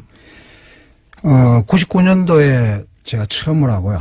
그다음에 2007년도에 그때 99년. 예, 2007년도에 한 번 했었는데 그때 이것도 18년째네요. 예, 그때도 제가 2007년도에는 그때 홍기령 어몽길 대장 홍기령하고 같이 이제 그 형은 16자에 마지막으로 도전할 때 저는 같이 등반했을 때 그 형은 이제 로체샤리 목표였고 저는 로치남병이 목표였고 그때 그 형은 성공하고 저는 이제 성공을 못했고. 로치남병은 대장님만 실패한 게 아니라 전 세계에서 아무도 성공 못한 거 아닙니까? 아직은. 예. 네. 내년 3월이요? 예. 내년 3월 한 중순쯤에 좀 출발 계획을 가지고. 내년 3월 중순에 출발하면 언제쯤 올라가는 겁니까? 정상적으로. 내년에 지금, 하게 되면은, 캠프4에 지금까지 어느 정도 다 메인 로프가 다 깔려있고 하니까. 한 달 안에는 다 끝날. 4월 중에는. 예. 마지막까지는 도달 지점까지는 한 달 안에 다 픽스로프가 깔릴 거고 로트 개척을 다 할 거라고 봅니다. 그러면 한 45일 정도면은 45일에서 늦으면 50일 정도 안에는 다 정상에 도달하지 않을까. 5월 중순이요. 예. 생각하고 있습니다. 혹시 이럴 경우 정부 차원의 무슨 지원 같은 것도 있습니까? 이런 도전에는? 예, 정부 차원에서는 제가 바라는 건 없고요.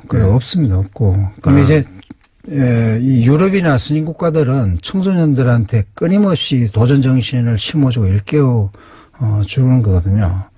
근데 우리 같은 경우에 지금 청소년들이 다 이 경쟁심에 노출돼 있고, 이 경쟁심에서 살아남기 위해서 누군가를 짓밟고 일어나야 되고, 그런 경쟁심이 많이 노출돼 있는데, 그러다 보니까 이제 거기에서, 지게 되면은 누군가를 원망하고 패배의식을 느끼고, 그렇게 되는데, 그거보다는 이제는 우리도, 이런 경쟁심보다는 도전정신을 계속해서 심어주고, 이렇게 해주면은, 남을 이렇게 패배의식 하는 남을 이렇게 미워한다든지 원망한다든지 이런 것보다는 이게 사회적으로도 청소년들한테 순기능적으로 정신적으로도 건강해지고 건설적이고 진취적인 그런 속에서 이제 경쟁보다는 도전을 자기 자신을 개발을 위해서 도전하는 게 이 도전정신이 아닌가 싶습니다. 그래서 이런 도전정신이 좀 끊임없이 좀 이제 일깨워주는 그런 계기가 되길 좀 바랍니다. 일본은 지난번에 말씀하시기를 국가 차원에서 정부 차원에서 4년 지원했다고 하는데 그러다가 결국 실패하고 예. 우리 정부의 지원은 없는데 정부 지원을 바라지 않으신다는 거네요. 예. 그걸 제가 좋아서 하는 건데요. 네. 그래도 한다면 받긴 받습니까? 받아야죠. 오늘은 여기까지 듣고요. 실패하셨기 때문에 짧게 듣고 가시기 전에 또 저희가 모시겠습니다. 감사합니다. 예. 열심히 살겠습니다. 그러니까 홍성택 대장님이 나오셔서 짧게 이야기하시는 방송을 듣고 굉장히 감동받았다는 분들이 많았었거든요. 예. 실패 이야기가 더 중요하다고 봅니다. 저는 사실. 예. 다음에는 꼭 성공하시기를 빌고 다음 도전하시기 전에 저희 또 한 번, 두 번 모시겠습니다. 예. 영광입니다. 제가 영광입니다. 사실 거기까지 올라가신 분이 우리나라뿐만 아니라 전 세계에서 유일하기 때문에 윤사태가 다 쓸려나갔는데 혼자 정말 기적적으로 살아나신 거예요. 그죠? 네. 예. 그냥 단순한 표현이 실제로 기적적으로 그런 정도로 기적적으로 살아나신 적 없죠? 예. 네. 없습니다. 산악인들도 그런 정도의 케이스는 잘 못 사실 눈사태에 쓸리면은 거의 100% 이렇게 당한다고 보면 됩니다. 그렇게 살아남으신 분입니다. 자, 홍성택 대장님이었습니다. 감사합니다. 고맙습니다. 쇼미더머니 지난주에 검색어 1위를 하신 쇼미더머니의 안원구 전 대구지방국세청장 청장님 나오셨습니다. 안녕하십니까? 예, 안녕하십니까? 지난주에 드디어 홈페이지 오픈을 알리셨어요? 예. 그리고 나서 이제 일주일이 지났습니다. 예, 일주일 지났는데 일주일 동안 모금액이 얼마입니까? 지금 7천여 명이 참가를 했고요. 예. 모금액이 45억이 지금 들어가 있습니다. 벌써 4.5가 아니고요? 예, 45억입니다. 45억. 그러면 목표액의 거의 한 4분의 1을 벌써 도달한 거 아닙니까? 그렇습니다. 예, 지금. 일주일 대단한 45억. 45억. 이렇게까지 순식간에 모일 줄 모르셨죠? 전혀 기대를 못했습니다. 지금. 어마어마한 액수네요. 저도 그 영화를 모금으로 했기 때문에 이 돈이 모인다는 게 얼마나 어려운지 알아요. 네. 야, 40억 일주일 40억은 정말 대단한 겁니다. 정말. 지금도 끊임없이 계속 그 열기가 식지 않고 계속 문의와 지금 들어온 방법을 계속 찾아달라고 하는 사람이 지난번 많습니다. 홈페이지 열 때도 인력이 부족했는데 이런 정도로 한꺼번에 몰리면 인력이 감당이 안 될 텐데. 그래서 지금 전부 다 거기 전화 받고 매달리고 또 이 홈페이지 부족한 부분들을 다시 채우고. 답해주고 오류 생기면 해결해주고 정신없을 텐데요. 전화하고 또 잘못 쓴 분들에 대해서는 전부 다 바로 잡아줘야 나중에 돌려줄 때. 그러니까 이름을 써야 되는데 화이팅 안원구 이런 거 쓴다면서요. 예. 본인 이름을 쓰셔야 됩니다. 본인 이름을. 예. 정확하게 좀 기재해줘야 저희들 손을 참 들어주는데 또 잘 모르는 분도 계시고 뜻만 앞서서 이게 후원이 아닌데 그냥 저희들한테 돈을 빌려주는 거지 않았습니까? 이게 컨셉은 이제 법적으로 아무런 문제 없게 만들기 위해서 그 과정을 연구를 하셨고 그래서 컨셉은 이 돈을 안원구 청장님이 운영하시는 이 단체의 조직에 빌려주는 겁니다. 그렇습니다. 컨셉은. 예. 그래서 차용증을 받아야 돼요. 그렇습니다. 네. 저희들이 일일이 개별적으로 차용증을 다 발급을 해야 되고요. 예. 그런 절차들을 저희들이 밟으려고 하면 사람이 필요하잖아요. 예, 상당히 참 많은 인력이 소요됩니다. 지금 자원봉사 하는 분들이 몇 분 계십니까? 지금은 이제 저희들이 6명이 지금 하고 있는데요. 자원봉사. 예. 그런데 지금 그분들 가지고도 좀 부족해요, 사실. 당연히 부족하죠. 예. 그래서 진짜 부족합니다. 예. 이거 그냥 다 손발로 하는 거거든요, 다. 예. 또 다른 일도 있으니까요. 이것만 하는 것이 아니니까. 그런데도 그게 입금하려고 하면 잘 안 되고 그렇거든요. 이런 홈페이지들이 원래 막 오류 생기고 급하게 만든. 예. 그렇죠. 그때마다 또 전화해서 해결하고. 이런 거를 땜빵이라고 하는데.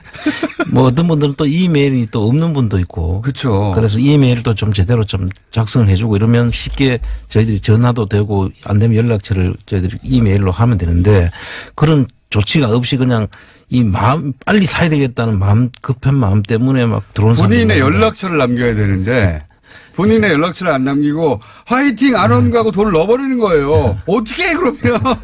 그런 분들이 꽤 많습니다. 많습니다. 실제 예. 저도 해봐서 하는데 그러면 연락처를 알 수도 없고 예. 전화번호도 없고 이메일도 없고 계좌번호 하나 있는데 계좌번호 가지고 우리가 추적할 수가 없잖아요. 그렇습니다. 개인을. 예. 그러니까 본인의 거기 이제 양식이 있겠죠. 본인의 이름 입금하실 때 그리고 연락처나 이메일 이걸 꼭 적어주셔야 된다. 예.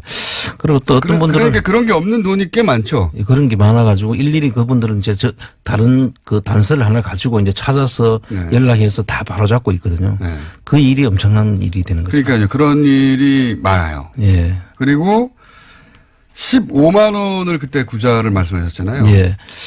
15만 원이라는 개념은 이제 한 주가 150만 원 정도 예상을 하거든요. 그래서 10분의 1. 한 10분의 1 정도 한 0.1주 예. 개념으로 이제 시작은 됐는데 사실 구자라는 말은 맞지 않고요. 예.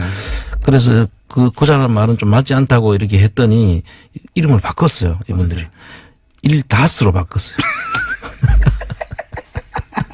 아, 그 사이트에서는 구자가 아니라 1다스로 통일됩니까? 나 1다스 주세요. 나 2다스 하겠다. 나 1다스 참여했습니다. 뭐 이렇게. 사람들 정말. 1다스. 저는 3다스 하겠습니다. 이렇게. 예. 몇 다스가 최고입니까, 지금? 지금 최고 들어온 게 그 6천만 원까지 하신 분이 있어요. 6천만 원이요? 예, 한 분이 하셨는데 400다스 아닙니까? 400다스. 그래서 저희들이 사실 이렇게 많은 돈이 들어오기보다는 예. 한 다스 정도. 한 다스. 그래서 많은 사람들이 참여하는 게 저희들이 사실 제일 바람직한 일이라고 생각하는데 그건 다 뜻이 있는 일이니까 저희들이 존중은 막을 수는 하지만 없죠. 예, 네. 존중은 하지만 한 다스로 해서 많은 인원이 참여해 주신 걸 저희들이 제일 바라고 있습니다. 네, 한 다스 새로운 단위가 나왔어요. 한 다스에 15만 원인데 한 다스만 할 수 있는 건 아니다. 네. 예. 그런데 이제 그렇게 돈을 넣으면서 그렇게 돈을 넣을 때 사람들이 다 마음이 있잖아요. 네, 그렇습니다. 뭐 이렇게 표현할 거 아닙니까? 예. 어떻게들 표현합니까? 몇 가지 제가 보니까 이런 분들이 많은 것 같아요. 10년 동안 우리는 당하기만 했는데 네. 어떻게 되돌려줄 방법을 찾지 못했다. 네. 그런데 이제 15만 원으로 MB에게 처음 좋은 갑질 한번 해보자. 그 심정이 많은 것 같아요. 그런 게 많고. 예. 그 다음에 또 뭐 어떤 사람은 다스는 중국어로 다스 하면 그 때리다 뜻이 있는가 봐요. 이 한 다스로 때리자 이렇게 뭐 하는 분도 있고 또 한 분은 최순실 버전을 따라가지고 아유 큰일 났네 하면서 항구자 입금해버렸네. 이러다 MBC도 비정상화가 정상화 되겠네 이런 식으로. 네. 굉장히 이제 재밌는 이제 글을 쓰셨는데 청장님이 하시니까 참 재미가 없네요. 여하간 그런 댓글들도 계속 남기고 사람들이 왜 참여했는지는 가서 그런 게시판에 댓글을 보시면 알게 되고. 네, 그렇습니다. 그렇죠. 네. 근데 이제 이게 처음에도 말씀하셨지만 특히 해외에 계신 분들이 내가 할 수 있는 게 없는데 네. 지금은 국내 뉴스는 이제 인터넷에서 실시간으로 듣는데 내가 할 수 있는 게 없다. 그러니까 빨리 좀 열어달라. 이런 분들 많았잖아요. 그것은 제 유수 공장의 영향인 것 같은데요. 전 세계에서 지금 다 들어오고 있거든요. 전 세계에서. 네, 뭐 북미는 물론이고 유럽, 그다음에 맞습니다. 동남아, 네. 뭐 호주, 뭐 어디 없는 데가 없을 정도로 아마 지금 제가 다 열거를 못 하는데. 아프리카도 있고요. 네, 아프리카도 있고. 전 세계가 다 있어요. 근데 그런 분들이 이제 개인 계좌, 그러니까 해외에 계시다 보니까 입금하기가 굉장히 어렵잖아요. 그죠? 그렇습니다. 그런 요구가 많죠, 지금은. 지금 이제 그래서 뭐 이야기를 들어보니까 저는 잘 모르는 용어인데 페이팔이라는 게 있답니다. 있죠. 페이팔이라는 게. 그 페이팔로 하게 되면 그 송금이 이제 되는데 현재 그 페이팔을 이제 저희들이 연구를 의논 중에 있는데요. 페이팔로 하면은 자기들이 그 입금할 수 있다고 자기들이 방법까지 가르쳐 주면서 좀 네, 빨리 열어달라. 그것도 곧 되겠죠, 이제. 네. 예. 그런 것도 이제 될 테고. 그래서 그 해외에 계신 분들도 이제 조만간. 예. 그게 그렇게 어렵진 않습니다. 저도 해봤는데. 예. 조만간 플랜 다스에게 홈페이지 쇼미더머니.orkr 예. 쇼미더머니.orkr 여기에 페이팔 계정이 열리면 아마 이제 그 해외에 계신 분들도 결제할 수 있게 될 테고. 근데 이제 플랜 다스에게하고 예. 재산찾기 운동본부 후원하고를 헷갈리는 분이 또 있다면서요. 예, 지금 그런 분들이 많은 것 같아요. 예. 사실 그 아까 하이팅이라고 쓰고 이렇게 하는 분들이 꽤 많은데 그분들은 사실 자기가 돌려받는다는 걸 모르고 계시는 것 같아요. 그래서 후원금 계좌, 후원하시고 싶은 분은 후원금 계좌하고 회원으로 가입해서 회비를 낼 수도 있거든요. 그걸 좀 구별하셔가지고. 자, 그럼 구분을 하자면 이 사이트에 가입을 하셔가지고 이 운동본부가 더 이 일을 잘할 수 있도록 그냥 후원해 주시는 분. 네. 그게 후원 계좌고. 그렇습니다. 그렇죠. 예. 그거는 그냥 후원만 하는 겁니다. 예. 요 다스 계좌는 예. 계좌가 아니라 다스, 한다스. 예. 한다스는 주식을 사기 위한 겁니다. 그렇습니다. 이게 두 가지가 구분되어 있는데 이제 돕고 싶은 마음에 참여해서 어디라도 돈만 내면 되겠지 하고 예, 돈을 내버리는 그렇습니다. 경우가 있는데 본인이 이 다스에 돈을 낸 것인지 한다스를 한 것인지 후원을 한 것인지 본인도 모른 채 하셨을 수도 있다. 그렇습니다. 그런데 그게 문제가 되는 게 이 돈을 그러면 우리가 후원금으로 써야 되는지 한다스로 넣어야 되는지를 받는 사람도 잘 모르는 거죠. 그렇습니다. 그렇죠. 그래서 이제 저희들이 그 구분을 해서 이제 그 관리를 하는데 그 좀 그 이름을 정확히 적어주면은 이제 받을 분들 자기 계좌하고 이름이 정확하게 들어와야만 저희들이 그 돌려줄 때 또 수고를 덜 하지 않겠습니까? 그러니까요. 그런데 그거 말고 그냥 이름만 세가지고 뭐 안홍구 화이팅 이런 식으로 보내는 것은 조금 저희들이 일을 도와주시는 게 아니고 조금 안홍구 화이팅은 게시판에 쓰시고 한 1다스 계좌명에는 꼭 본인 이름을 써달라. 예. 플란 다스에게 사이트 다운됐을 겁니다. 저희가 방송을 하면 바로 다운되기 때문에 다운됐을 텐데 나중에 몇 시간 있다가 접속을 지금은 다운됐다고 하네요. 저희 제작진이 당연히 다운됐을 겁니다. 지금은 다운되는데 한 몇 시간 지나면 열리겠죠 다시. 네 그렇습니다. 혹은 뭐 내일이라도 시도해 보시면 되고요. 하실 때 꼭 본인 이름을 적어주시고요. 아니 나는 그 다스에 넣는 게 아니고 그냥 후원하려는 거야. 그럼 뭐 화이팅 이런 거 쓰셔도 됩니다. 그렇습니다. 그러면 앞으로 그렇게 구분하겠습니다. 네네. 이름이 없고 안홍구 화이팅은 다 후원금으로. 네. 자, 오늘은 요거만 알려드리고, 제가 오늘 2부 때 자체 미니를 좀 길게 해가지고요. 아닙니다. 오늘 그 상당히 유익했던 자체 미니 같습니다.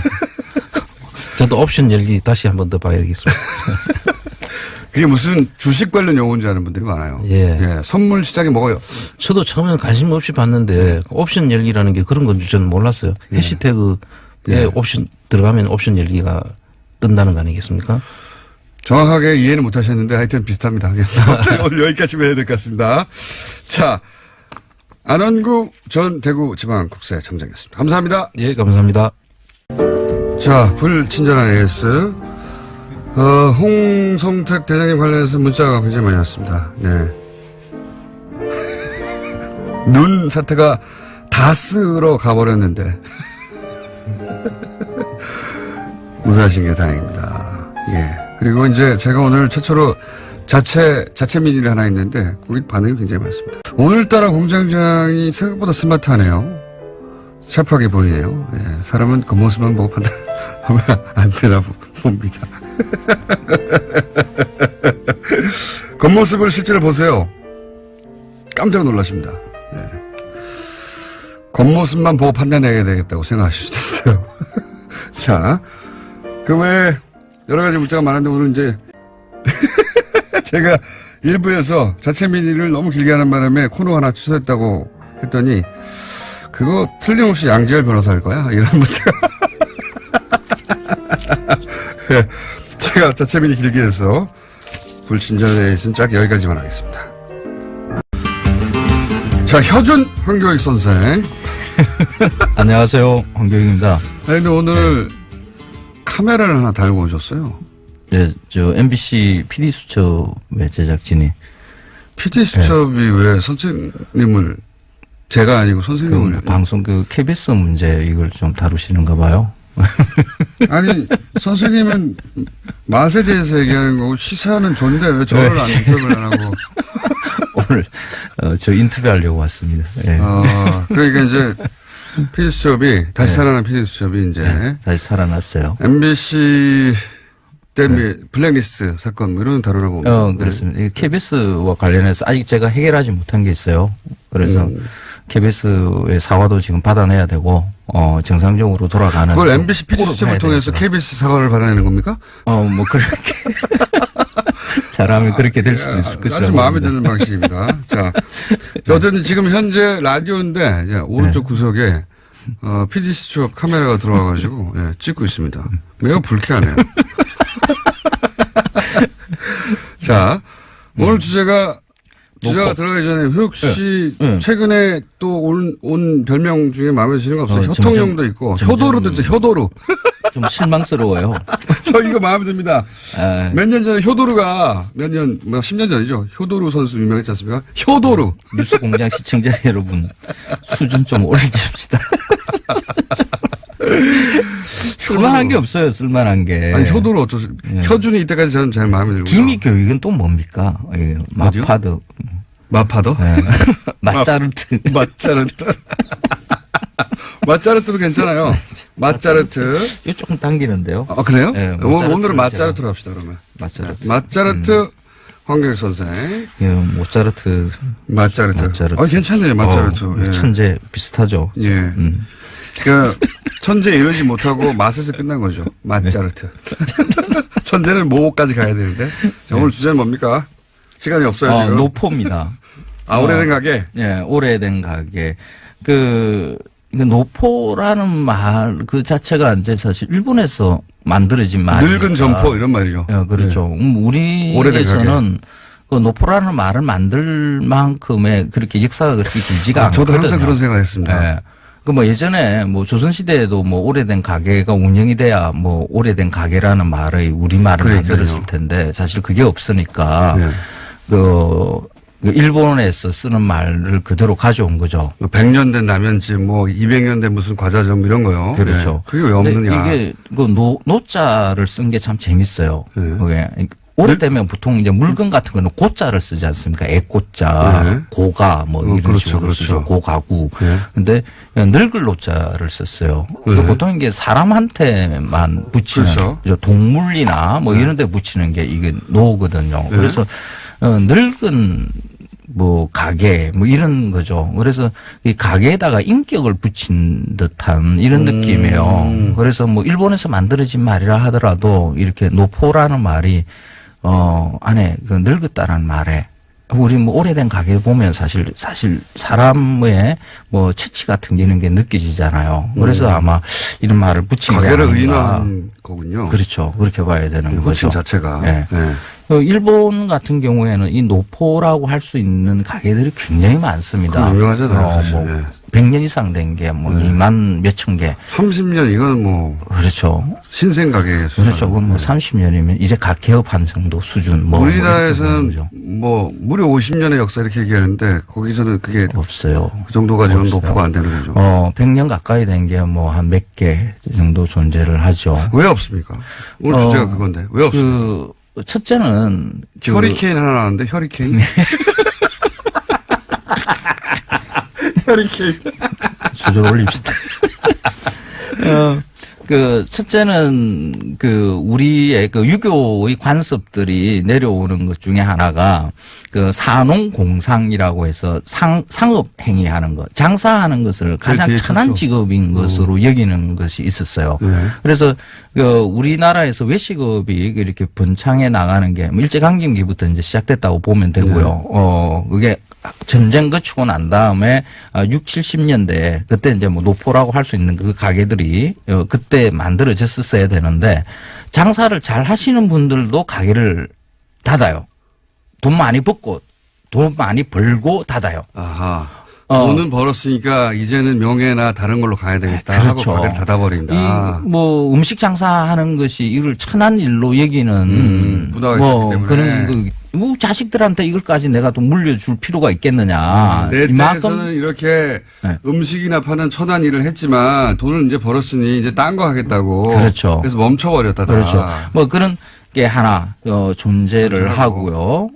근데 지금은 약간 좀 바뀌었어요. 그렇죠. 이 지금 생각이 좀 바뀌었습니다. 많이 바뀌었습니다. 셰프, 그러니까 요리사의 사회적 지위가 굉장히 올라갔죠, 이제. 맞습니다. 그게 요즘 뭐 먹방 쿡방이 문제다 뭐 이런 말도 많이 하는데 사실 이 먹방 쿡방 덕에 음식을 외식업을 하는 것, 요리사로 일을 하는 것 뭐 이런 것에 대한 그 인식들이 많이 바뀌었어요. 선생님만 하더라도 네. 음식만 가지고 어떻게 먹고 살았겠습니까? 과거에 음식평론 쳐주지 않았어요? 1990년대 초에 제가 이 일을 하겠다라고 이야기를 했었거든요. 그때 집사람한테 이야기를 했었을 때 이 말 하더라고요. 세상에 그런 게 어딨어. 아니 밥은 먹으면 되지 그걸 무슨 평론을 해가지고 어떻게 먹고 살아? 이런 거죠. 맞아요. 그런데 세상은 좀 많이 바뀌었다라는 게 확실하게 요즘 느껴지고 있습니다. 그런데 이제 그게 얼마 오래 안 됐으니까 그렇죠. 그전까지는 그런 문화 인식이 그렇죠. 없었다. 그래서 장사가 잘 되는 가게도 쉽게 어느 순간에 문을 닫고 주인님이 어디 갔는지 사라지고 하는 그런 건물 일들이 사가지고 건물주가 됩니다. 보통은. 그런 경우가 있고요. 또 하나가 뭐 대한민국 전체가 거의 재개발 수준에 있죠. 그냥 옛날 건물들은 오래 버티지는 못합니다. 한 그냥 자리에 한 금방 가게 있기 힘들어요. 그렇죠. 뭐 새 개발돼요. 그래서 한 10년 정도 그 어느 골목길을 갔다 10년 정도 못 봤다 그러면 다시 가보면 다른 건물들이 맞습니다. 있어요. 그 가게가 그 건물이 새로 쓰면 기본적으로 가게세가 몇 배가 뜁니다. 그래서 이 골목의 문화 같은 게 없어요. 계속 그렇죠. 가게가 바뀌니까. 그렇죠. 예. 그래서 그 가게 그런 옛날 건물에서 영업을 하셨던 그 가게 주인들이 새 건물에 들어가서 계속 영업을 할 수 있는 가능성은 거의 없습니다. 그런 일도 있군요. 그래서 오래된 가게를 이렇게 볼 수가 없습니다. 그래서 이게 오래된 가게가 주는 우리 의미라는 게 이런 겁니다. 추억이 쌓이는 거거든요. 노포라고 인격을 붙인 이유가 저는 그게 있다라고 맞습니다. 봐요. 어릴 때 먹던 맛, 어릴 때 보던 사람들 그 풍경, 가게, 냄새 이게 다 기억이 나가지고 그렇죠. 추억하고 같이 늙어가는 그렇죠. 건데. 예. 그래서 그 노포들에서는 기본적으로 단골들이 있죠. 네, 그래서 네. 오래된 가게들 우리나라에도 뭐 이제 7, 80년 된 가게들이 꽤 있습니다. 그런데 가보면 나이 드신 분들이 앉아서 이렇게 맞습니다. 음식 드시면서 이야기를 나눠보면 내가 아주 어릴 때 말이야 아빠 손잡고 여기 온 게 맞아요. 그게 그런 게 없네요, 처음이고 우리나라에. 뭐 이렇게 음식을 먹는 게 아니라 추억을 먹는 거거든요. 그래서 이 도시 같은 경우, 특히 이 서울 같은 경우에는 그 정을 쌓을 때가 별로 많지가 않아요. 그래서 오래된 가게라도 이렇게 버티고 있으면 그게 사실 추억이 묻고 정붙이고 할 수 있는 좀 마음 한구 속에 좀 맞습니다. 따뜻해질 수 매우 맞는 있는 말씀이시고요. 무엇이 이렇게 만들어지거든요. 그래서 이 오래된 가게 잠깐만요. 일본에 그러면 다들 100년 정도로 하죠. 100년 넘는 가게 몇 개나 있습니까? 한 2만 몇천 개, 2만 7천 개인가 8천 개. 한두 개 있을까 말까 한 것 같은데. 이거 옛날 자료니까 뭐 지금 한 3만 개 뭐 이렇게 될 수도 있습니다. 아, 근데 우리는 큰 차이네요. 100년 된 게 한 곳이 되나 그게 100년이 넘었나 그럴 거예요. 한 곳 정도 있어요. 그렇군요. 근데 이 많아지려면 어떻게 합니까? 시간이 다 됐는데 30초밖에 안 남는데. 우리나라도 많아지려면. 그 가게를 운영하시는 분이 이 가게를 느낄 때 그냥 내가 주인이다 하는 이런 생각보다는 단골들, 손님들이 주인이다 하는 그런 생각으로 좀 바꿔볼 필요가 있어요. 사회적 공공재죠. 오래된 가게는. 손님들도 그렇게 생각해야 돼요. 근데. 그렇죠. 네. 손님들도 그렇습니다. 그리고 사실은 지자체나 이런 것에도 그런 지원을 해줘야 돼요. 그렇죠. 그 MBC가 오늘 지금 뭐 PD 수첩 때문에 왔는데 이게 PD 수첩 진짜 얘기하면 시간 다 끝났어요. 노포거든요. 노포. 이게 MBC의 주인은 다름이 아니라 그쪽 사장님 아니고요. 자, 지금까지 그게 효준 황교안 선생이었습니다. 국민이 주인이에요. 안녕! 노포 화이팅. 왜냐면 또 어제 정편에서 이거 댓글 알바 아니다. 뭐 이런 물타기도 나왔어요. 제가 그분들에게 조언을 드리는데 잘 모르시면서 참전하시면 안 됩니다. 선관위 기소 사건 제가 잡아가지고 특검까지 간 겁니다, 이거. 댓글 알바? 제가 처음 떠들기 시작한 거예요. 시발단 제가 찾아낸, 이 분야의 전문가는 접니다. 네. 자, 그래서 잘 모르면서 그렇게 참전해가지고, 이거 댓글 알바 아니다, 이런 물타기 하시면, 나중에, 곤욕을 치를 수 있습니다. 자, 우선, 자세히 제가 설명드릴게요. 어제 제가 짧게 얘기했는데, 이 댓글 부대는 우선 네이버가 활동 베이스로 봅니다. 자, 예를 들어 보죠. 댓글 지정이 있다. 그러면 댓글도 다르고 퍼 나르고 막 유포해야 되잖아요. 뭐 이건 국정원 또는 뭐 사이버 사령부 댓글 수사에서도 나왔죠. 그렇게 한다고. 그런데 네이버 기사의 댓글창에는 댓글 모음이라는 메뉴가 있어요. 그 상단에, 그 창 상단에. 글 내용을 카피할 때 마우스로 이렇게 쭉 글만 긁는 게 아니라 윗부분에 이런 댓글 모음이라고 하는 메뉴가 있는 부분이 상단에 있을 거 아니에요. 그걸 쫙 긁으면 댓글 모음 메뉴 바로 뒤에 화살표 모의 꺽쇠가 하나 있습니다. 꺽쇠. 이 꺽쇠 부분까지 카피를 하고 그걸 붙여 쓰기를 하면 이 꺽쇠 부분에 옵션 열기라고 하는 숨어있는 텍스트가 있어요. 그게 복사가 되는 거예요. 이 꺽쇠에 옵션 열기라는 태그가 숨어 있는 거죠. 예. 프로그래밍을 할 때 이 화살표 꺽쇠, 딴 데 있는 게 아니라 이 꺽쇠에 들어있는 거예요. 꺽쇠의 주석으로 달아놓은 겁니다. 이건 프로그램 하는 분들은 무슨 말인지 금방 알아두실 텐데 그 꺽쇠에 그런 주석을 달아놨는데 그 주석의 목적이 뭐냐. 네이버가 확인해 준 바에 의하면 이 대체 텍스트의 목적은 원래 시각장애인들이 보질 못하잖아요, 화면을. 그러면 그 스크린 리더라는 게 있어요. 시각장애인들이 화면에 뭐가 있는지 읽어주는 거죠. 인터넷을 사용할 수 있게. 그 스크린 리더가 이 꺽쇠 부분을 읽을 때 요 해당 텍스트가 설명 문구로 나오는 겁니다. 목적은 그거예요. 그러니까 일반인들은 이걸 볼 필요가 없는 거죠. 그런데 복사해서 붙였을 때도 원래 나오지 않게 되어야 하는 건데 이게 특정 조건에서 나와요. 그러니까 미니 버그죠. 미니 버그예요, 사실은. 그래서 오류가 생겼다라는. 약간의 오류예요. 나오면 안 되는 건데 나온 거예요. 근데 뭐 대단한 건 아닌데 사실 이런 오류들은 간혹 있어요. 언제 나오느냐 특정 조건이라는 게 자기가 댓글을 달고 자기 글을 복사해서 답글을 할 때 요 특정 조건에서만 여기까지 이해하셨죠? 그러니까 자기가 자기 댓글을 복사할 때만 뜬다, 뭐 이런 의미로. 자기 댓글을 그냥 복사하기만 하는 게 아니라, 답글 창을 열고 복사할 때, 그 조건에서만 요 오류가 탁 나오는 거예요. 요 조건에서만 나옵니다. 그러니까 이 꺽쇠 부분까지 쭉 긁어서 카피를 하면 옵션 열기라고 하고 하는 숨어있는 텍스트가 탁 복사되고 카피할 때 그게 턱 튀어나오는 거예요. 어쨌든 기술적인 부분 자세히 몰라도 되는데 그럴 때 나오는 오류인데 중요한 거는 자기가 댓글을 달고 자기 댓글을 복사하고 자기 댓글을 쭉 상단 부분까지 예. 사실 생각해보면 꼭 텍스트만 복사할 때 텍스트 복사도 되잖아요. 꼭 필요한 경우도 없지만 근데 그 위에 부분까지 쫙 긁어야지 이게 나오는 겁니다. 그것도 그 꺽쇠 부분을 포함해야지. 여기서 이제 생각을 해봅시다. 자기가 댓글을 쓰고 자기 글을 아이디까지 쫙 긁어가지고 복사할 일이 과연 있는가. 댓글에 답글을 쓰면서 자기 댓글을 반복적으로 유포할 목적이 아니라면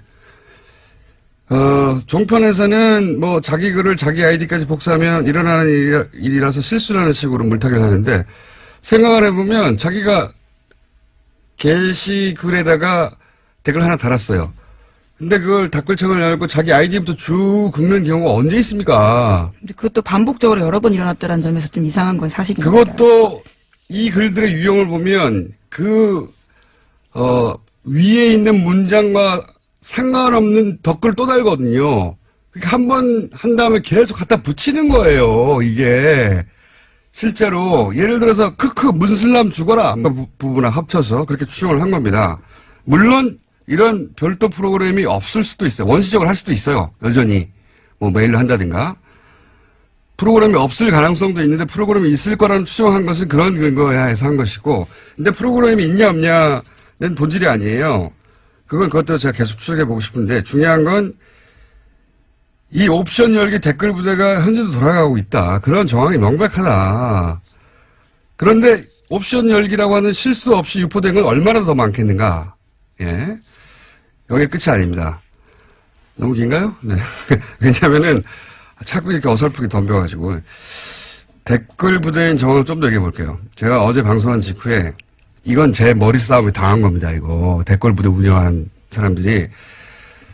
제가 방송을 하자마자 옵션 열기에 붙어 있는 수많은 댓글들이 신속하게 삭제됐어요. 자. 꽤 삭제됐다 그러더라고요. 제가 확인한 것만 해도 몇백 건이 넘어요. 뭐 몇천 건이 넘을 겁니다. 엄청나게 많아요. 원래 있던 거 거의 다 없었어요. 검색하면 안 나와요, 이제. 그런데 이게 단순 실수다. 그러면 그 단순 실수한 사람들이 하필이면 그 시간이 다 실시간으로 뉴스 공장을 듣다가 한꺼번에 다 같이 게시판에 가가지고 나의 실수를 다 지워야 돼. 다 없애버렸다? 이것도 말이 안 되는데 단순 실수인데 그걸 왜 줍니까? 내 실수했구나 하고 말지. 더구나 여기가 제가 보기엔 이 한꺼번에 지운 거는 실수예요. 저의 머리 싸움이 당했다. 그럴 줄 알았어요. 그리고 댓글만 지운 게 아니에요. 나 이럴 줄 알았어. 아이디도 없애버렸어요. 아니 실수 좀 했다고 자기 아이디를 자기가 없앱니까? 네, 하지만 실시간 캡처본들이 요새 돌아다니고 있어서요. 그 내용들과 아이디가 남아있긴 합니다. 옵션 열기했던 아이디 확인해보세요. 이것도 실수예요. 이거 왜 다 지우냐고. 놀라서 지운 거예요. 방송하니까. 오히려 댓글과 아이디 삭제 안 했어야 합니다. 놀라서 삭제한 거지. 바보들. 그리고 또 있습니다. 한 2분만 더 할게요. 이 옵션을 열기. 예. 문구는 제가 어제 처음 본 게 아니에요. 최근이 아니고 몇 년 전부터 본 겁니다, 이건. 몇 년 전부터. 그리고 다 그거는 진보 진영만 당시 야당이죠. 야당만 공격하는 글이었어요. 아니면 안철수 대표 지지하거나, 안철수 대표, 아마 야당 분열 때문에 그랬겠죠. 안철수 대표 지지하는 트위터나 이런 데 옵션 열기 많이 붙어 있었어요. 그때 당시에. 예를 들어서 그 안철수 대표가 민주당 탈당 기자회견 할 때, 그 안철수 대표의 기자회견문을 리트윗한 글, 이런데 옵션 열기 이런 거 맨 앞에 띡 붙어 있는 글들 많아요. 현명한 결단을 지지합니다. 뭐 이러면서. 또 하나 더. 이 옵션 열기 트윗 계정 중에는 개설일이 2012년 12월인 게 있어요. 그런 것들이 제법. 그러니까 2012년 12월 대선 때 댓글 부대가 최고로 왕성할 때 대량 생산된 계정들 중에 일부가 여전히 살아남았던 게 아니겠는가라고 저는 추정을 하고, 한 가지만 더 할게요. 개인적으로 가장 이상한 부분은 이런 겁니다. 이런 걸 제가 하루 이틀 쳐다본 게 아니거든요. 어제 처음 얘기한 거지만. 보통은 기사가 메인이 노출이 돼야 댓글이 달리죠. 어딘지 모르니까, 일반인들은. 근데 저는 오래전부터, 요거는 댓글 부대에 관심이 많겠는데? 하는 뉴스가 있으면은, 원래 수십 개 관련 기사가 있잖아요. 저는 그 수십 개를 다 클릭해 봅니다. 댓글이 어떻게 달렸는가 일부러 보려고. 그런데 그러다 보면 아직 메인에 안 걸렸는데 옵션 열기가 간혹 붙어 있는 게 있어요. 그러니까 그리고 나서 이 옵션 열기가 붙어 있는 수십 개, 수백 개의 기사 중에 하나는 어김없이 그 기사가 메인에 걸립니다. 그래서 제가 항상 의아했던 것은 그걸 몇 번 본 적이 있거든요. 그러니까 메인에 떠서 작업을 한 게 아니라 작업이 먼저 있고 그게 메인에 뜨는 경우, 아니 이 댓글 작업자는 메인에 걸릴 줄 어떻게 알았을까? 개인적으로 가장 이상하게 생각했던 케이스들인데, 종합적으로 여전히 댓글 부대는 여전히 운영된다 얘기를 하고요. 그리고 잘 모르시면 여기에 참전을 하시면 안 됩니다. 제가 이 분야의 전문가입니다. 오늘은 미니 여기까지 할게요. 또 다른 미니가 아닌 것 같은데요. 제가 진행자가 될 것 같고요. 제가 제가 떡밥을 던졌더니 와르르 물어가지고 반가워서 이 미니를 할 사람이 없어요, 국내에. 그래서 자체 미니를 잠깐 좀 길게 하고, 시간을 다 먹었네요, 제가? 네. 어쨌든 어제 당황했을 거예요, 이 댓글 부대. 아이디를 막 삭제하고 댓글도 이런 거. 여기서 문슬람은 문재인과 이슬람, IS 이후에 새로 생긴 조합이거든요. 이것도 국정원이 만들었다고 저는 추정하는데, 문재인 꺼져라, 조국은 뭐 닥쳐라. 이걸 왜 아이디부터 쭉 카피해요? 예, 이거는 실수가 아니에요. 그리고 그걸 왜 다시 붙여넣죠? 그리고 아이디부터 복사해가지고 어디다 붙여넣죠? 그런 일들은 일반 유저한테 일어나지 않습니다. 그것도 한두 명도 아니에요. 그렇게 수많은 사람들, 제가 확인한 것도 1000명이 넘어요. 그리고 그게 실수라면 왜 오로지 정부 비판하는 사람들만 그런 실수를 반복적으로 수천 명이 하냐고요. 말이 안 되죠. 이건 댓글 부대예요. 그리고 자, 그러면 댓글 부대가 아이디부터 쭉 카피하는 경우는 어떤 경우일까? 지금 댓글 붙인다고 했잖아요. 그러니까 첫 번째로 어제 말씀드린 예죠. 컴퓨터에 익숙하지 않은 댓글 알바가 어제 얘기한 노는시원 같은 분들이 그냥 쭉 긁은 거예요. 왜냐하면 여러 군데다 붙여넣어야 되니까 아이디도 같이 긁어버린 거죠. 그리고 나서 이제 지워야 되는데 말씀드렸잖아요. 요 옵션 열기는 다른 건 아이디 같은 거는 그 복사해서 붙여넣을 때 자기 아이디 거기다 집어넣고 다른 거는 지우는데 요 옵션 열기는 처음 보는 거거든요. 뭐지? 하고 남겨둔 겁니다. 첫 번째 가능성. 그래서 컴맹이 한 실수한 거다. 이게 어제 말씀드렸고. 둘째, 이건 어제 시간이 없어서 제가 여기까지 설명을 생략한 건데, 자기가 쓴 댓글, 이걸 썼다고 보고해야 될 거 아닙니까? 그래야 알바비를 받죠. 자기 아이디, 그리고 언제 썼다를 보고를 해야 될 거 아닙니까? 몇 개. 그러니까 그걸 카피할 필요가 있는 거예요, 위에 부분을. 안 그러면 일반 유저들은 만약에 그런 경우도 상정하기 쉽지 않지만 자기 글을 계속 복사한다면 자기 글만 복사하면 돼요. 그렇잖아요? 예. 그런 경우인데 여기도 역시 이렇게 한번 카피해 놓으면 컴퓨터에 메모리에 들어가 있거든요. 그거를 다시 붙여넣기 할 때 옵션 열기 뭐지? 내가 쓴 거 아닌데? 그냥 남겨둔 거예요. 다른 추정도 몇 가지 있는데 주요한 추정은 이 두 가지고, 예? 여튼 이 옵션 열기라는 문구가 엉뚱하게 들어간 글들, 이 글들이 댓글이든 트윗이든 페이스북이든 있거든요. 이건 다 네이버 이 댓글창에서 처음 쓴 거를 계속 복제한 겁니다. 자, 그리고 생각해 보자고요. 스스로 SNS를 운영하는 사람이에요. 페이스북을. 자기가 그런 사람들은 옵션 열기 같은 말도 안 되는 문구는 그게 맨 앞에 붙어 있거든요. 맨 앞에 붙어 있으면 그걸 그대로 둘 리가 없어요. 자기 SNS니까 하루에도 몇 번씩 확인하는데 이거 뭘 말하느냐. 자기 SNS가 아닌 겁니다. 아무 애정 없이 여론 조작용 계정. 자기 할당 입문만 하고 그 다음에 쳐다보지도 않는 거예요. 그래서 말도 안 되는 이런 문구가 붙어 있는 줄 모르는 거예요. 알바입니다. 알바. 자, 그런데 옵션 열기는 그렇게 네이버 답글창에서만 나오는 오류인데 제가 어제 프로그램으로 이런 지령을 받았을 거라고 추정했지 않습니까? 이거 구체적인 설명을 안 해가지고 뭐 제가 틀렸다고 함부로 덤비시면 안 돼요. 자, 옵션 열기 말고 이런 아이디들이 다른 문구들까지 카피해서 붙어 있는 경우들이 있어요. 옵션 열기가 대표적인 거고, 예. 어제는 짧게 얘기하느라 대표적인 옵션 열기라는 문구 하나만 얘기했는데 다른 문구들도 붙어가지고 쓸데없이. 뭐 이를테면 어떤 건가요? 여러 가지 있어요. 뭐 레이어 같은 것도 있고 여러 가지가 있어요. 그러니까 자기가 쓴 글이 아닌 거예요. 분명히 카피한 겁니다. 어디서 카피한 건데 그 카피한 걸 안 지운 거가 있어요. 근데 그걸 그대로 트위터나 페이스북에 갖다 붙인 글들이 꽤 있습니다. 그래서 제가 이걸 보면서 이건 네이버 이외에 어떤 프로그램 메뉴 부분을 긁다가 같이 붙이게 된 거구나 추정을 한 거예요. 그리고 또 한 가지 생각을 해보면 이제 댓글 지정이 있다고 칩시다. 그럼 내용만 갑니까? 아니에요. 그걸 어디다 쓸 건지 지정해 줘야 되잖아요. 그러니까 그 글을 어디다 달지 링크가 같이 가야 됩니다. 이게 짧은 게 아니란 말이에요. 이거 불러줄 수도 없어요. 그러면 카톡이나 메일 같은 걸로 보낼 수도 있어요. 물론. 근데 지난 수사 때 잡힌 게 다 그런 거예요. 수사 때 설린 게 메일 내에서 나오고 막.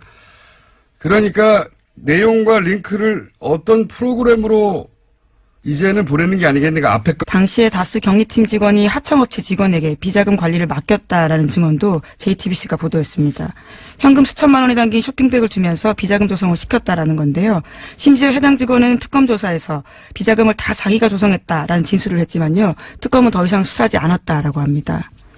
그렇겠죠. 예. 그리고 그렇게 해가지고 이제 120억대 비자금 계속 나오는 그 비자금 120억대 비자금을 20대 직원 하나가 내가 다 해먹었고 내가 했다니까 계속 주장하는 거야. 네, 당시 특검에서 그렇게 주장했다는 건데요. 그래서 근데 특검이 그랬겠지 하고 수사 안 했다는 거 아닙니까? 예. 심지어 해당 직원은 지금까지도 다스에서 근무하고 있다라고 합니다. 120억을 해먹었다는데. 그리고 JTBC 취재진들이 정호영 특검과 관계자한테 여러 차례 해명을 요청했지만요. 아무런 답변도 듣지 못했다라고 합니다. 답변 어떻게 합니까? 사실 이 이야기도 저희가 뉴스공장에서 했던 이야기입니다. 했던 이야기인데 뉴스공장과 JTBC 영향력 차인가요? 예. 좀 억울합니다.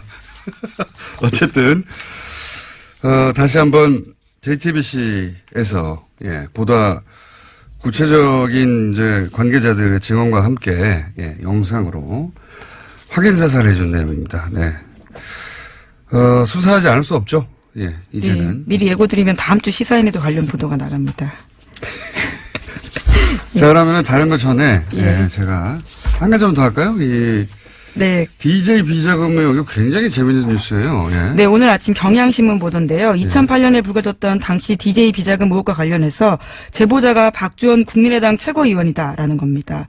당시에 여야가 갈등을 불러왔던 의혹인데요. 당시에 주성영 한나라당 의원이 제기했습니다. 하지만 검찰은 수사 끝에 허위사실로 종결했는데요.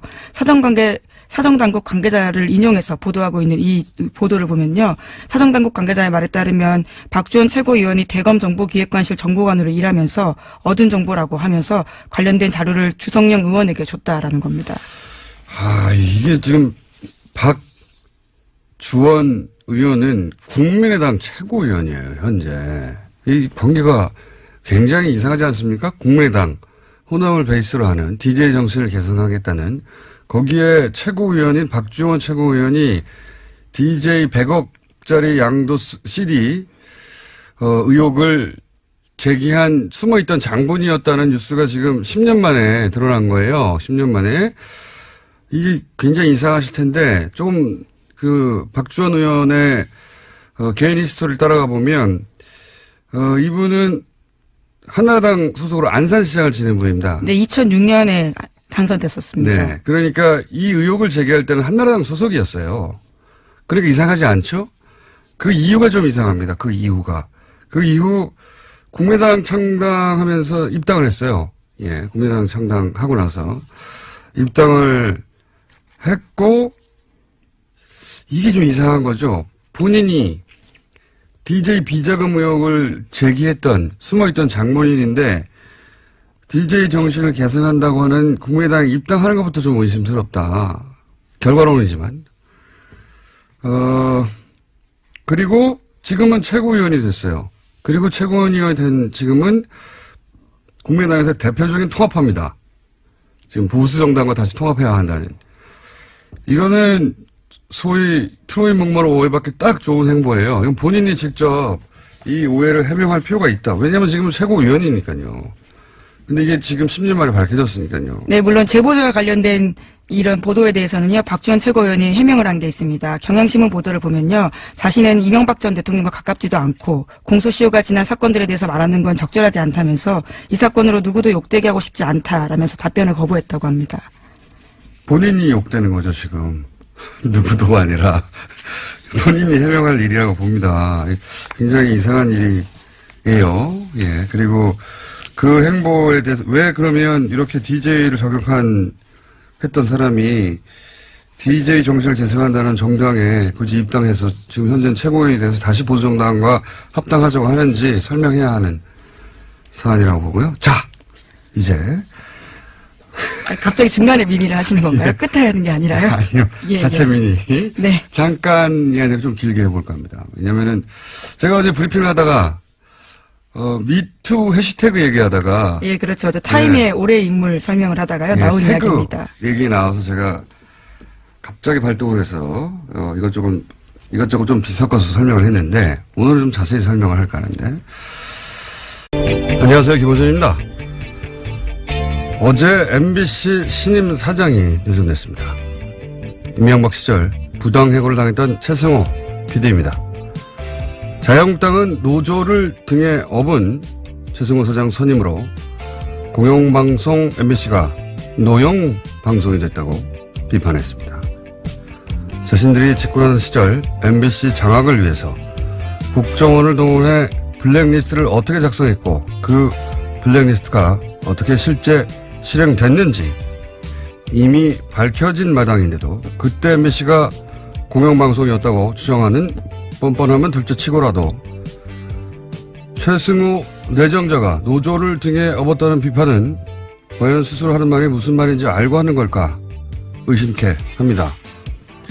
최승호 내정자가 노조를 등에 업었는지는 저도 모르겠습니다만 자유한국당 주장대로 만약 등에 업었다면 그건 그야말로 경사 아닙니까? 조직 구성원들로부터 지지받는 사장, 이건 대단히 바람직한 사장 아닌가요? 노조라는 단어만 들어가면 사람들이 자동으로 싫어할 거라고 생각해서 해본 비판인가요?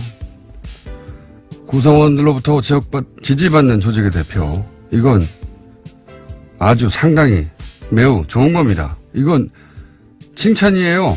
바보들. 김원준 생각이었습니다.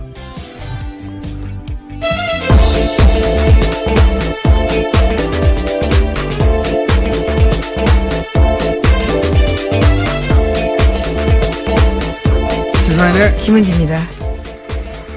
자, 오늘은 제가 자체 미니를 하나 했어요.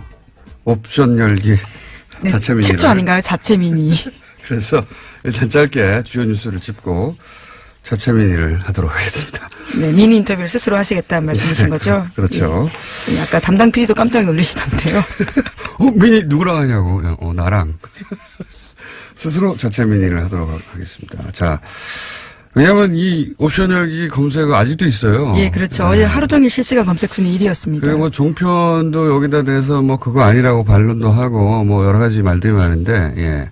제가 오늘 완전한 한 삽 덮어가지고. 네, 김어준이 묻고 김어준이 답한다. 뭐 이런 코너. 왜 그런 말을 해야 하는가. 자, 첫 번째 뉴스는 뭡니까? 네, 다스는 누구 겁니까? 관련된 소식입니다. 어제 참여연대와 민변이 다스의 비자금 의혹과 관련해서요. 이상은 대표이사와 성명불상의 실소유주를 서울중앙지검에 고발했습니다. 이게 너무 웃겨요. 성명불상 실소유주. 네, 여기서 성명불상의 실소유주는요. 사실상 이명박 전 대통령을 가리키는 겁니다. 그건 뭐 전 국민이 다 아는 건데. 네. 어쨌든 법적으로는 여전히 성명불상 그렇죠. 실소유주가 맞죠. 예. 네, 이들 단체는 두 사람을 횡령, 범죄 수익 은닉 규제, 조세 포탈 등 혐의로 수사해달라고 요청을 한 건데요. 두 사람이 공모해서 2003년부터 2008년까지 다스의 해외 수입 원자재 가격을 부풀리는 수법으로 약 120억 원의 비자금을 만들었다라는 주장입니다. 그런 다음에 국세청의 추적을 피하기 위해서 43개의 차명 계좌에 넣어 관리했다라는 건데요. 뿐만 아니라 2007년 BBK 사건의 특별검사를 지냈던 정호영 변호사도 특수직무유기 혐의로 고발했습니다. 정 변호사가 당시에 다스 비자금을 확인하고도 이를 수사하지 않은 채 덮었다라는 주장입니다. 이건 뭐 저희가 몇 달째 하고 있는 이야기입니다. 예.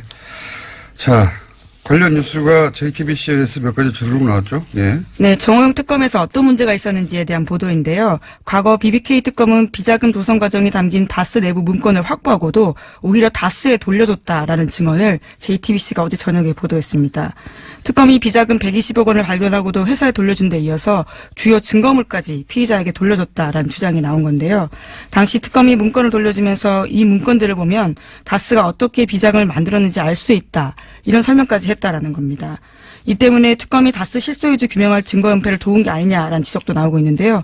또 다른 증언도 있습니다. 다스 내부 관계자에 따르면 특검이 왔는데 특별검사가 와서 사장실 가서 커피 한 잔 먹고 그냥 갔다라는 겁니다. 그러니까 제대로 수사 안 했다라는 거죠. 이건 특검이 아니라 공범이었어요. 예. 당시 물론 특검에 소속됐던 모든 검사들이 이 내용을 다 알고 있지는 않았겠지만 적어도 이 사항을 이렇게 처리하도록 결정한 특검보, 예. 및 몇몇은 반드시 수사 대상이 돼야 된다. 예. 공범이었다. 자, 그리고 또 JTBC가 관련 보도를 또 했죠. 예. 네, 다스 비자금과 관련된 의혹이 또 있다라는 건데요.